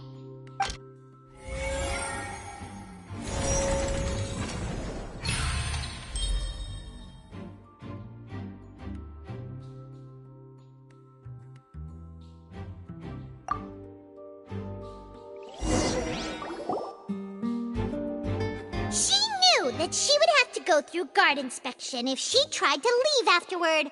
So, she has been trapped in the opera house these last 2 days. She had already become desperately hungry by the time we were chatting over macarons. So, she swiped 2 of them right under our noses. Talk about a sneaky thief. At this point, all the events that happened in the tunnel have now come to light. Ah, so that's the whole story. Bravo! Bravo! Now then, Lady Farina, do you wish to speak against the defense's statements? Please answer the question, Lady Farina. Also, if I may add, the trial has not yet ended. As such, I request that the prosecution not leave the room before the proceedings have concluded. What? Are you reading my mind now? No, I have no further arguments. I admit defeat. But really, could you at least have left me with some dignity? Wow, look at that! She's like a deflated balloon now. If there are no objections, then as the Chief Justice of Fontaine, I shall once again repeat the full sequence of events. The actual perpetrator of the serial disappearances, Cowell, selected his next victim from the audience reservation list. With some modifications to the selector, he could ensure that the pre-selected young woman would be chosen. To cover up any evidence while committing the deed, Cowell thought of allowing the water tank to fall, which would conceal the water left behind after the young woman was dissolved. He also tampered with the rope suspending the water tank, using the fireworks at the end of the performance to cause the tank to drop and hide the watermarks. He poured the water from the primordial sea into a balloon during the preparation of the magic box and stuck it to the box's lid. Finally, he passed the prepared hook on a rope through the gap in the magic box's door when bringing the young woman to said box. When the magic trick officially began, the box containing the woman was lowered into the tunnel, tightening the hook rope and bursting the balloon containing the water. If all had gone to plan, the young woman would be dissolved at this time. However, Lillian was not from Fontaine and thus fled the box with a loud noise. Realizing that there was trouble, Cowell entered the tunnel and met Lillian. Thinking that the waters had not yet taken effect, he decided to proceed. However, his opponent was more capable than he thought, and he was overcome, knocked unconscious, and placed into the magic box, and thus became his own final victim. Lillian, according to her own statements, then changed clothes and hid until the performance ended, before hiding in other parts of the opera house. As for Linny, he was in the underground structures within the opera house, and was thus ignorant of these happenings. From this reconstruction of events, we can conclude that Linny, the accused, is in fact innocent. While there is much in Linny and Lillian's conduct that should still be investigated separately, this case, at least, can be handed over to the Oratrice to make the final decision.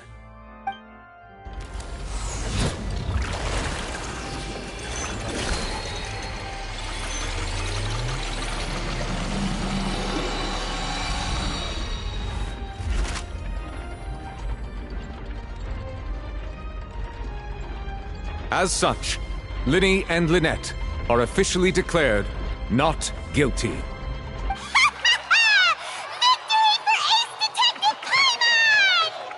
Great work, partners. Thank you all. Thank you so much.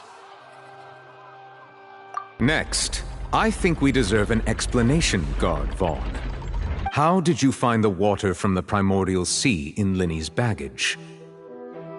Right!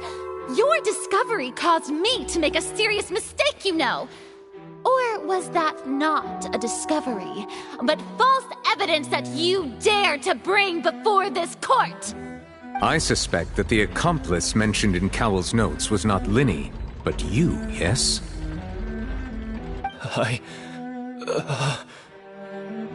I'm sure you know what you must do to lessen your sentence. Speak quickly! Unless you want to earn yourself a one-way ticket to Coupon Town. I was just following orders. We were supposed to place blame for the serial disappearances onto Linny, and thus cause suspicion to fall on the Fatui. The higher-ups said this was the best opportunity to do so.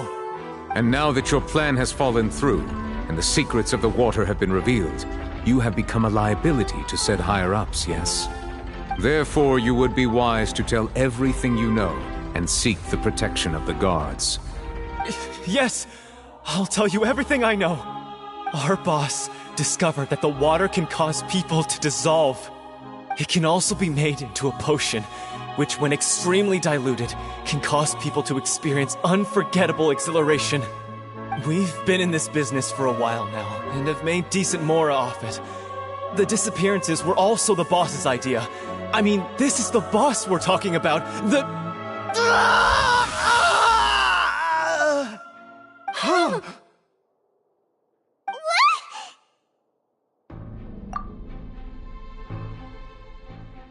And now he can no longer talk.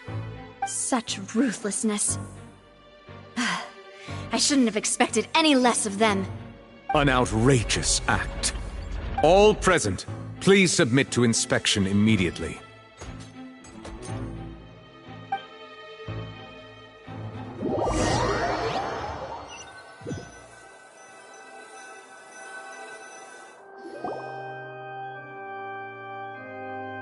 So, we're just going back now?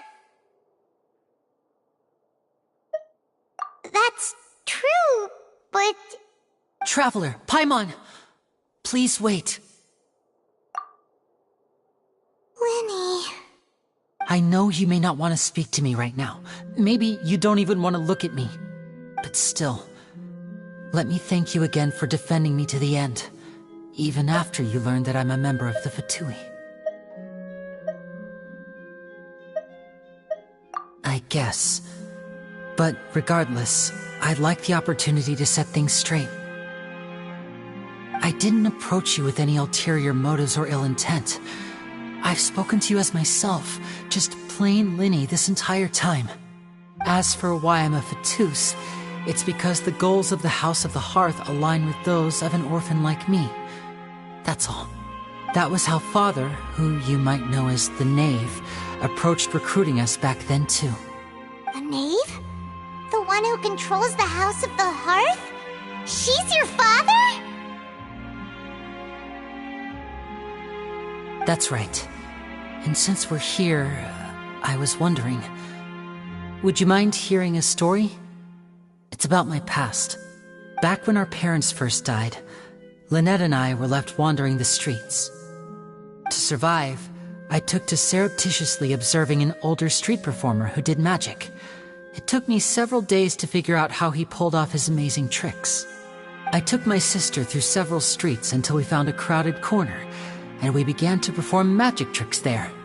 To my surprise, we proved to be pretty popular, and we could at least stop worrying about where our next meal would come from for a time. But I didn't want my sister to remain a street rat together with me forever. Before long, an aristocrat came to me and claimed that he wished to take us in after watching my performances. So you went from orphans to nobility just like that? That was how we felt at first too. As if fate was on our side and we could say goodbye to those painful days. But I gradually discovered that while we were called foster children, he was really after my talent for magic tricks. He would constantly take me to all sorts of banquets to garner attention, which he would then use to expand his social circles. That doesn't seem too bad either. Better than roaming the streets at any rate. It took a while for me to realize just how dark his heart really was. After one particular performance at a banquet, I discovered that Lynette was not on the same return vehicle as me. I waited a long time after we returned home, but she did not come back. I went to that noble's bedroom and asked him about her whereabouts. The answer he gave me was, she caught the eye of the most eminent person at the banquet, so I sent her over as a gift. I mean, you'll be able to perform your magic regardless of who your assistant is, yes? Oh no. So he was gonna... But wouldn't Fontaine's laws deal with such people? As far as outsiders are concerned, this is a relationship akin to adoption or foster care. and they have their ways of escaping the eye of the law.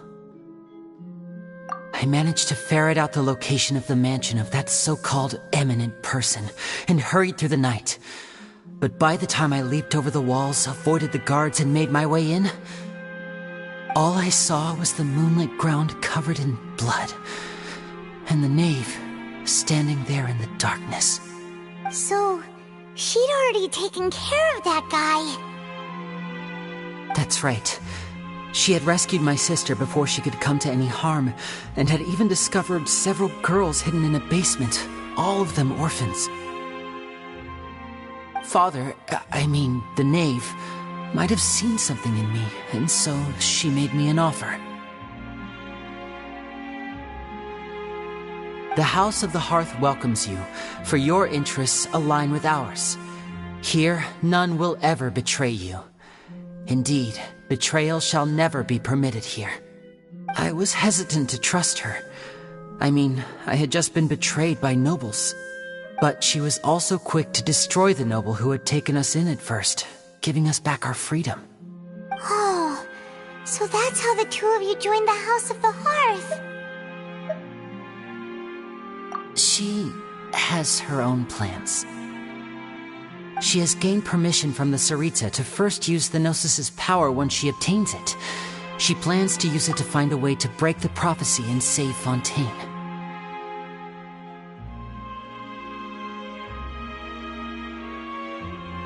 So, she believes in that prophecy too?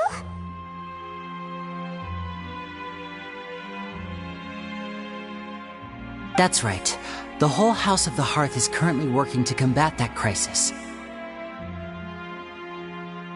Today's case has also proven that people from Fontaine can indeed dissolve into some sort of water, thus further supporting the prophecy. All of us house members here, Lady Arlecchino herself included, are from Fontaine. We won't give up on defending our homeland. To us orphans, the only connection we have left to this world, apart from our family, is our homeland. So, from small deeds like distributing magic pockets to huge schemes like stealing a Gnosis, everything is aimed at dealing with that prophecy. It's all right. I understand. The only thing I can do is relate all this to you. I just hope you can understand that even as a member of the House, I have never stopped making my own decisions, and that I believe what I'm doing is right. If you should need anything at all in the future, feel free to find me. I will do my best to help you, as plain Linny.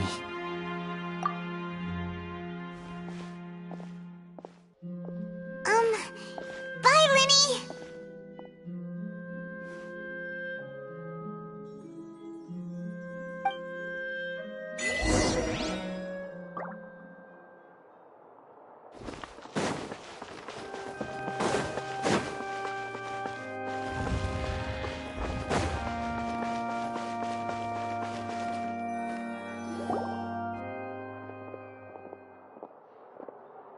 Hey there! What was with the disappearing act you pulled right as the trial ended? Were you looking for us, Navia? Well, this whole thing isn't exactly over, is it? I do feel that we're getting closer to solving the serial disappearances case, though. Don't you think so, too? Huh? What's wrong, my dear partner?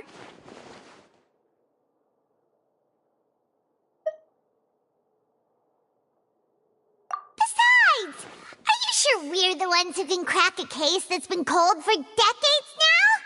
And given that there's new evidence from the trial, there should be a trail of breadcrumbs for the Hydro Archon's people to follow now, right? Ah. I see. Well, I won't lie. I'm a little shocked to hear that from you. But I suppose you are just travelers who have only arrived in Fontaine after all. Sorry. I might have been too presumptuous. Don't say that, Navia. Ah, and we were having so much fun investigating with you, too. It was like having new waters flowing into a stagnant mire, causing new hope to spring forth, and the reflection in the murk to become clearer. Sorry about that. I'm a bit prone to nostalgia. Don't mind me. Wait, shall we have a farewell meal? You know, to commemorate our time as partners? Huh? Do we really need to get that formal? Well, guess you really did treat us as partners, huh? Well, I'd just like to have a proper ending to every important memory. That way there are no regrets later. Anyway, it would just be a meal, so it shouldn't take up too much of your time. You don't have to twist Paimon's arm. If Boss Navi is treating, count Paimon in! Oh, wonderful. In that case, why don't we return to the Court of Fontaine and head to the Hotel de Boer? I believe we'll make it just in time for dinner. All right, then. Let's have our farewell meal.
I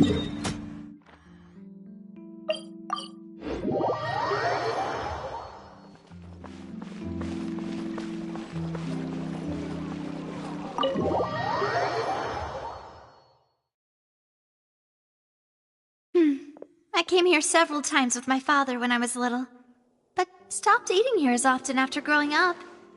I hope the food here will be to your taste. Oh, don't worry. We haven't eaten at a hotel like this in a while. Paimon's getting excited already. In that case, I'll go order for us first. Please wait here a moment.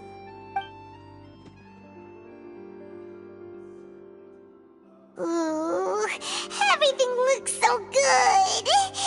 People in Fontaine sure know how to enjoy life. Why, of course. Go ahead, try whatever you like. If the food's good, I'll make a group reservation for the rest of Spina di Rosula next time. And if it's not? Well, then I'll still bring everyone. Albeit with only one dish per table. You, sure have your own way of doing things. Oh, we called this a farewell meal, but we could also treat it like a victory feast, right? We did just win that case after all. Oh, true. Very true. In that case, boss, we'll have another 2 dishes. Huh? Paimon didn't mean that you had to order even more food.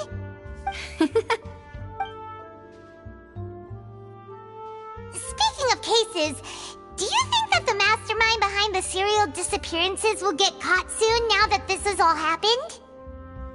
Well, we've certainly taken a big step forward, but I feel that's about it. We know that there's an organization that means to dissolve these young women, but we still don't know what they are really after. If it hadn't happened right in front of us, Paimon wouldn't have ever believed that a person could be dissolved like that. Right? Yet it was because this was such a preposterous notion that the investigation could never really move forward before. Ugh. If only that guy could have finished speaking! We were so close to hearing who was behind it. In such investigations, even the smallest step can seem like a yawning chasm if the trail of clues is cut off. To be honest, I don't have high hopes for any follow-up that the authorities might conduct. It's not that I don't have faith in their ability, it's just that a different perspective is required in some matters. It's easy to guard against and deceive a single narrow perspective.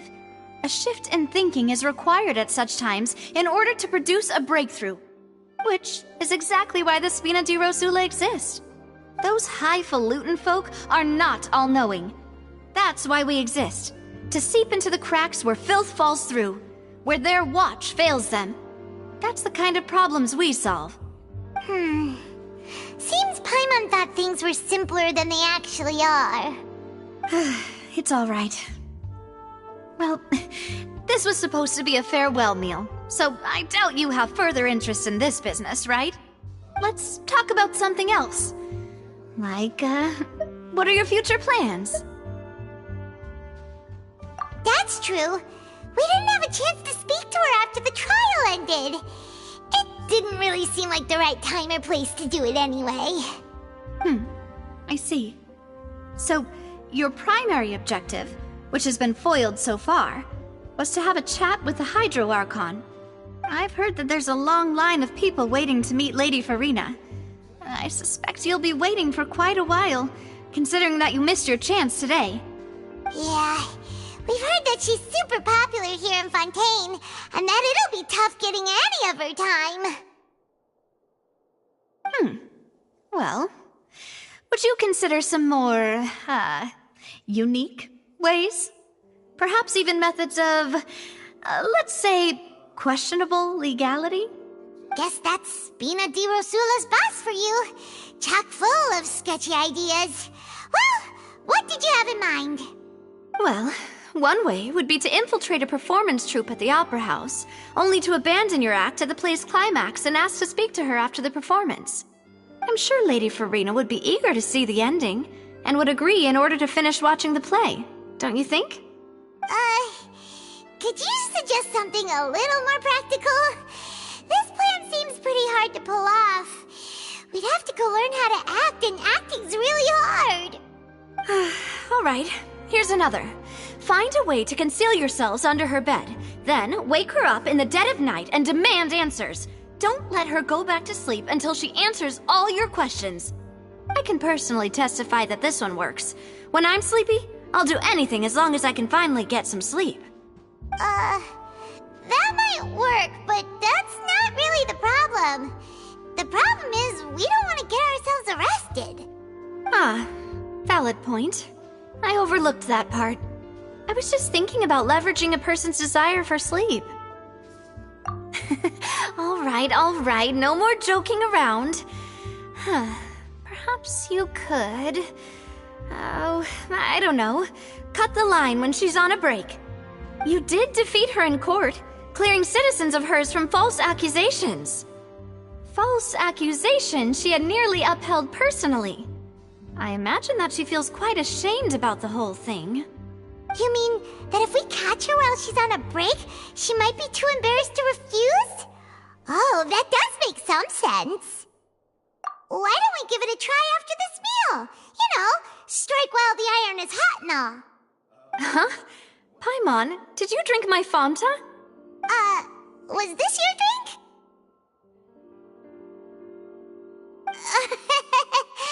Sorry about that. Paimon wasn't really paying attention and the cup was right next to Paimon. Would you like to order another? No, it's fine. We're just about done here. Alright. Honestly, Paimon wouldn't recommend Fanta anyway. It tastes kind of salty and icky. Is that so? Huh. Well, in that case, we'll have to blacklist the Fanta here then. If we're all finished eating, then I'll go pay. Yeah, we're stuffed. Thanks for the treat, Navia.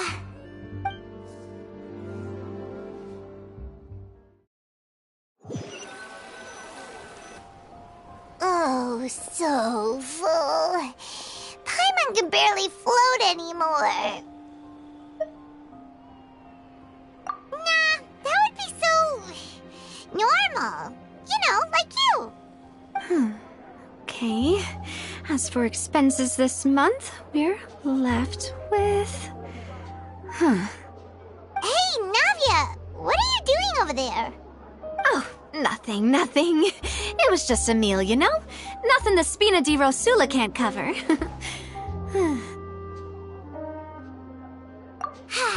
Let's get ready to try to meet the Hydro Archon again. Bye, Navia! So this is goodbye, huh? Well, if you do encounter any other trouble in Fontaine, you're always welcome to contact the Spina di Rosula. I'll give your request the highest priority.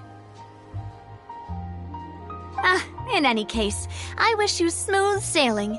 I'll see you again, partner. See ya!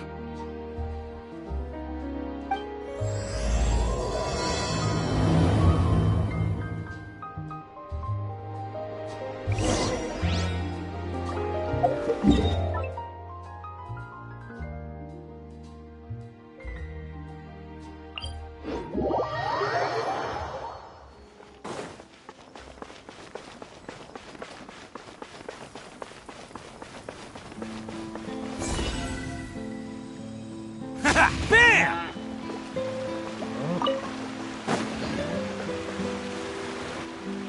There aren't many people around anymore. Looks like that boat we took to Araneus might have been the last one. Vache. Looks like we're back here again. Huh? Traveler? Are you hearing voices again? Ugh. That's kinda spooky. Are you sure we don't want to come back in the morning? Vache? Vache. Hey, why are you still walking towards it? There might be something nasty in the water. Huh? Hang on. Paimon can kinda hear a voice. It's calling for Vache, right? Hey, Traveler? Stop walking! Come on, wake up!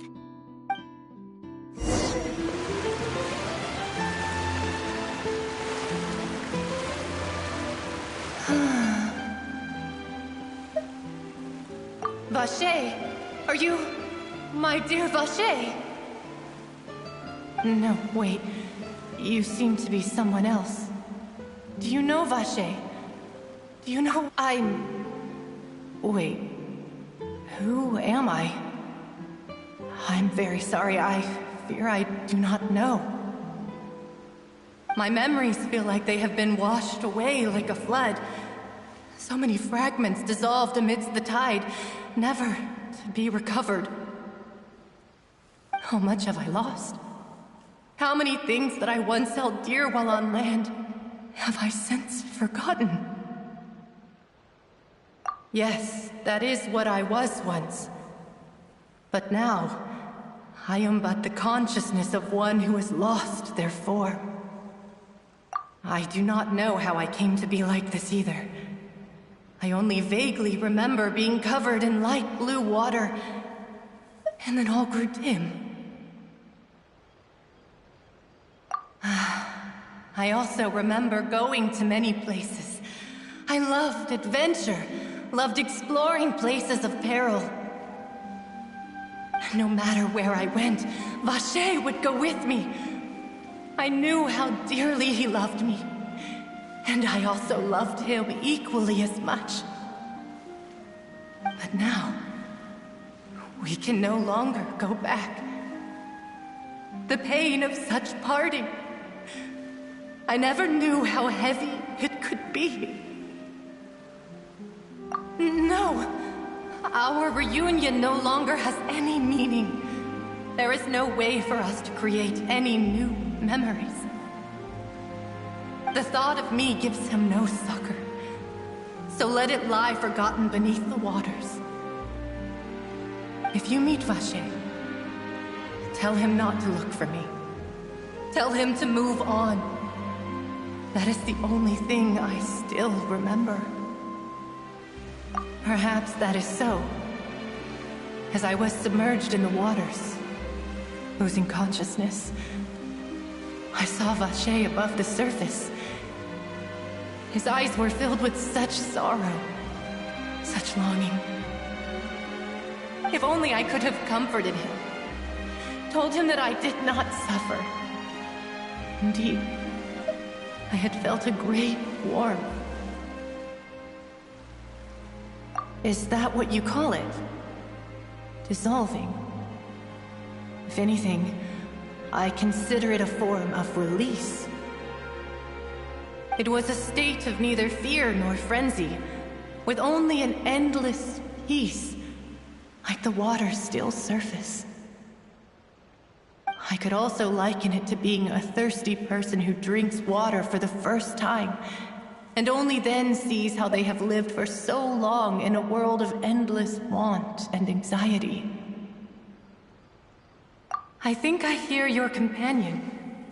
It's time for you to go, I think. Farewell, then. I am glad that you were able to sense my presence. Remember, if you see Vache, tell him not to seek me out any longer.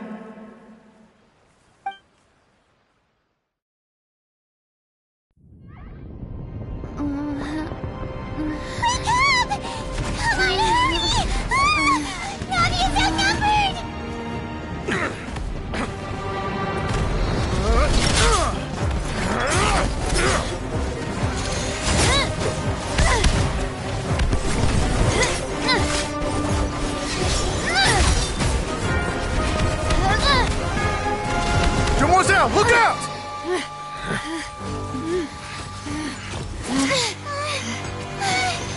Dear God, it's a whole army of Gardamex.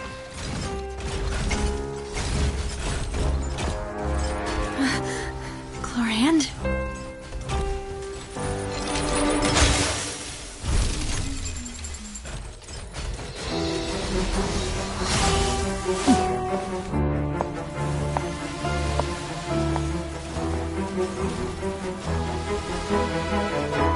Quick, now's our chance!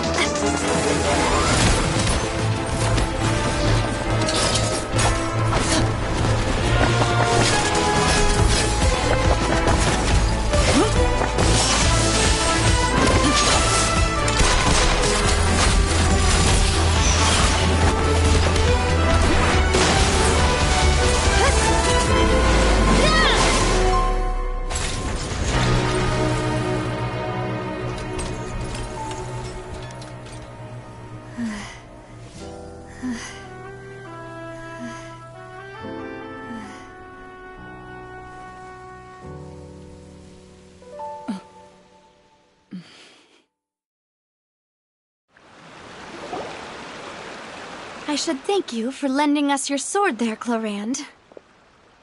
But before I do so, could you explain how you managed to show up here? I followed you. It seemed to me that danger has followed you more closely as of late. I believe that following someone without their knowledge is actually called stalking, is it not? Mr. Callus's last wish was for me to ensure your safety, and I will not betray his trust. He would do the same, were he alive today. Do not speak of my father! Sorry, demoiselle. I was not strong enough. Thank you for your aid, Miss Clarand, but do keep an eye out for your manner of speech. I believe we all wish to avoid unnecessary emotional harm. Sorry, I did not consider your feelings. Whatever. What else do you know? How did you come to the conclusion that I'd be in grave danger? I doubt I know much more than you, but I believe that the mastermind behind the serial disappearances is very powerful. Your performance tonight will almost certainly attract their attention. Huh. I'm sure they've known about me. To be honest, I'm shocked it's taken them this long to act against me. And what about these Gardamex? I thought only those associated with the Maison Gardiennage could control them.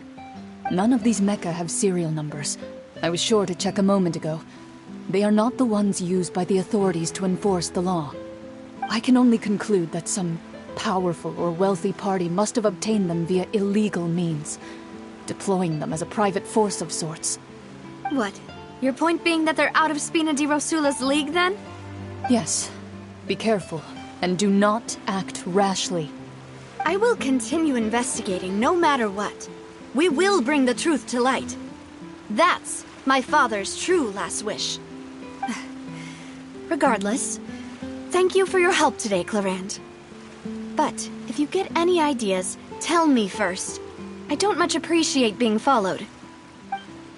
I do not think that they'll strike again anytime soon. So I shall stop following you. Good day, all.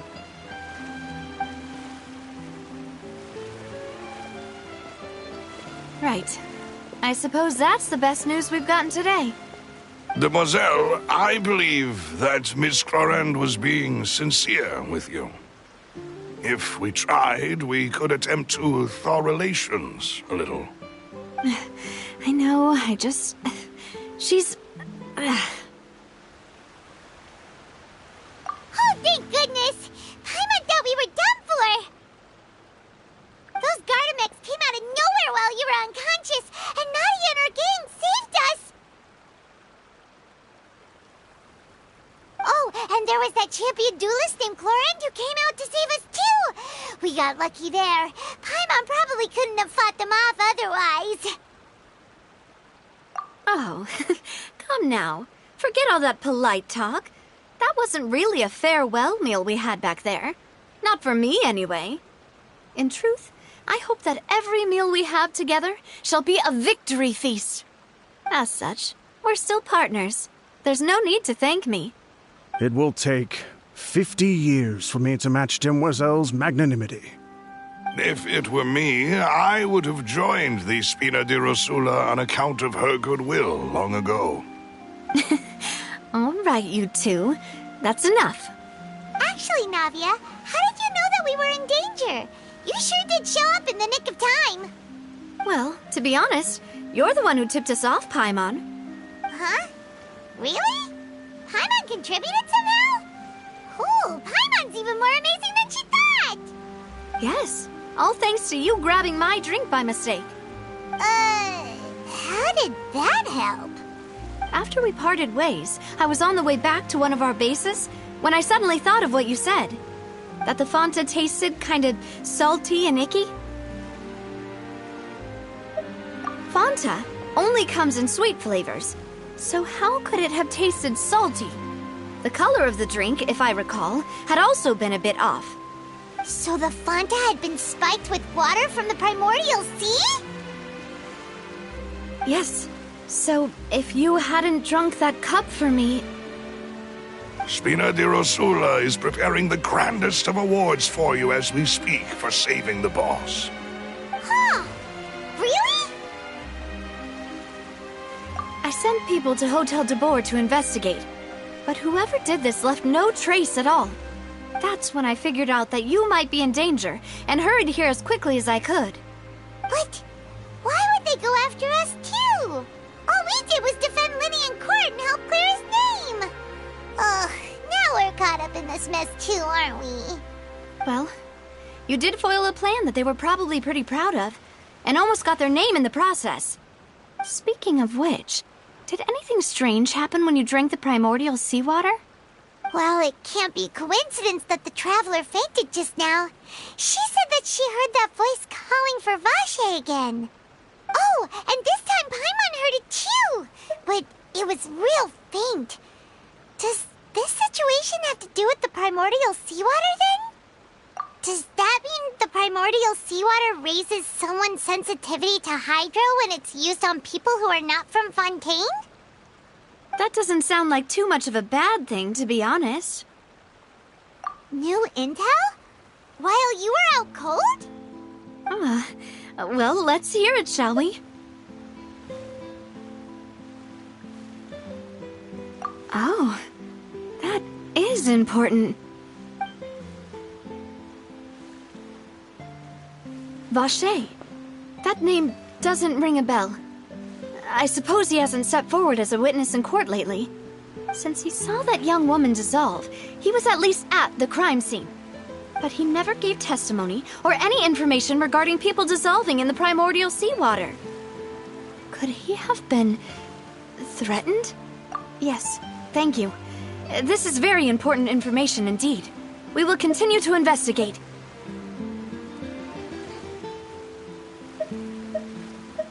Oh, you mean you'll help us investigate? Well, you did say that our farewell meal didn't really count. That means we're still partners, right? And besides, we're in this now whether we like it or not. You're not gonna let those people who targeted us get off the hook so easily, are you, Traveler? Demoiselle, do try not to look quite so pleased. You are the face of Spina di Rosula, after all. You talk too much. Well, in that case, let's head back to one of our bases, shall we? I'll arrange accommodations for you. We also have some plans to go over, and hopefully we can deepen our bonds as partners. But we'll take that one step at a time, I guess. Don't worry, you two. With us around, our base is definitely secure.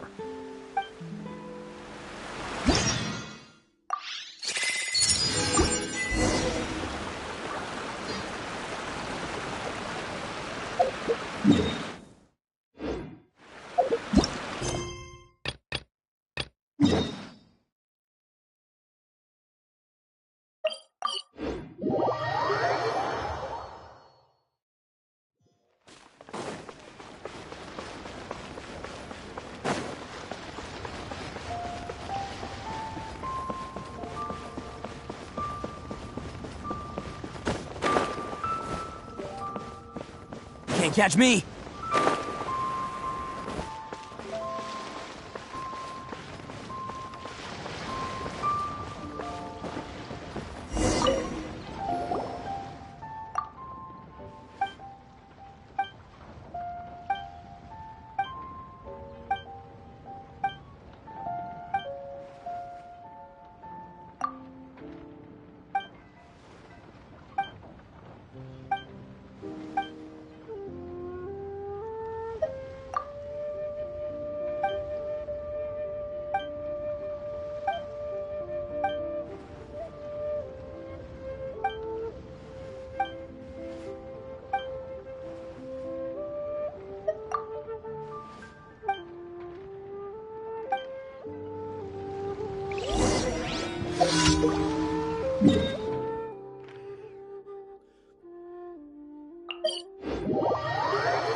Can't catch me!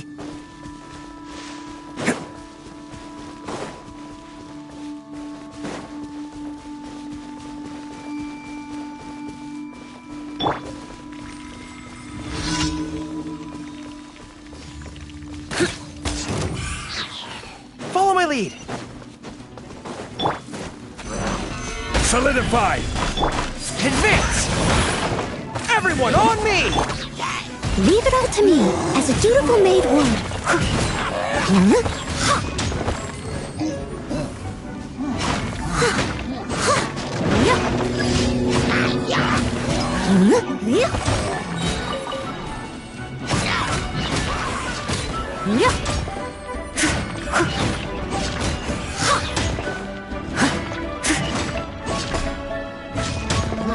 Steady us.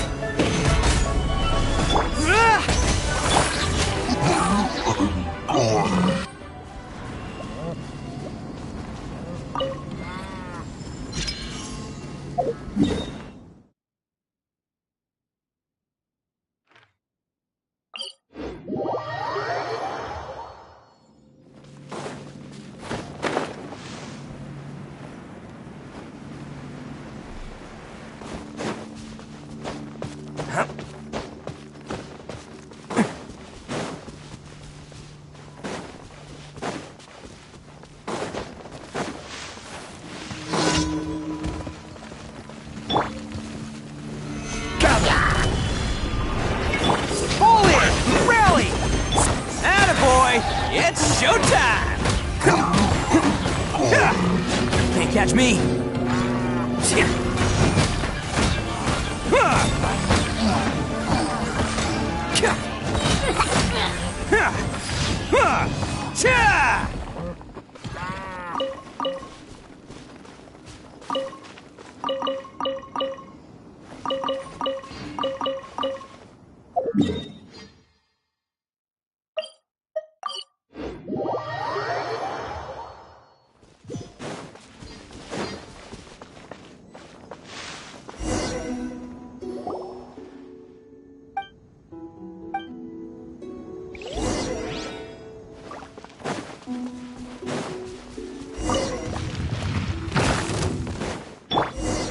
Solidify! Advance! Everyone on me! I must leave no stone unturned, as a good knight should.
Someone needs assistance.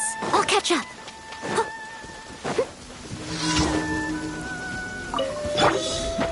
Gather! This is order! Charge!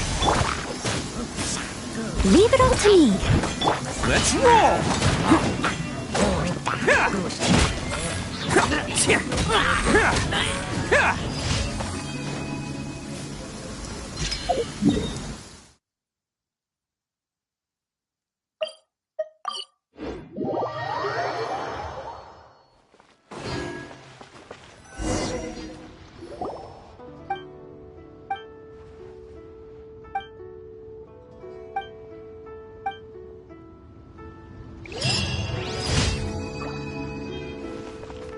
Can't catch me!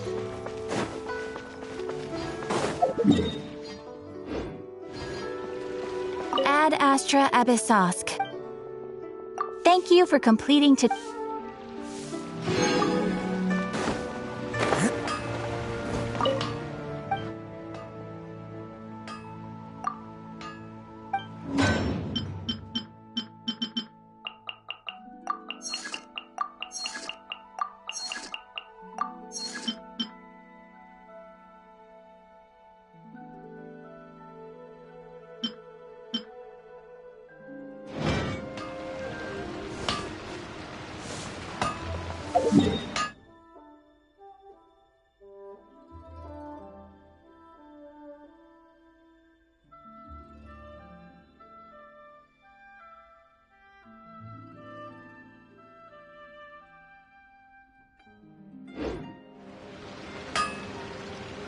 Han Feng's Ironmongers, here to serve.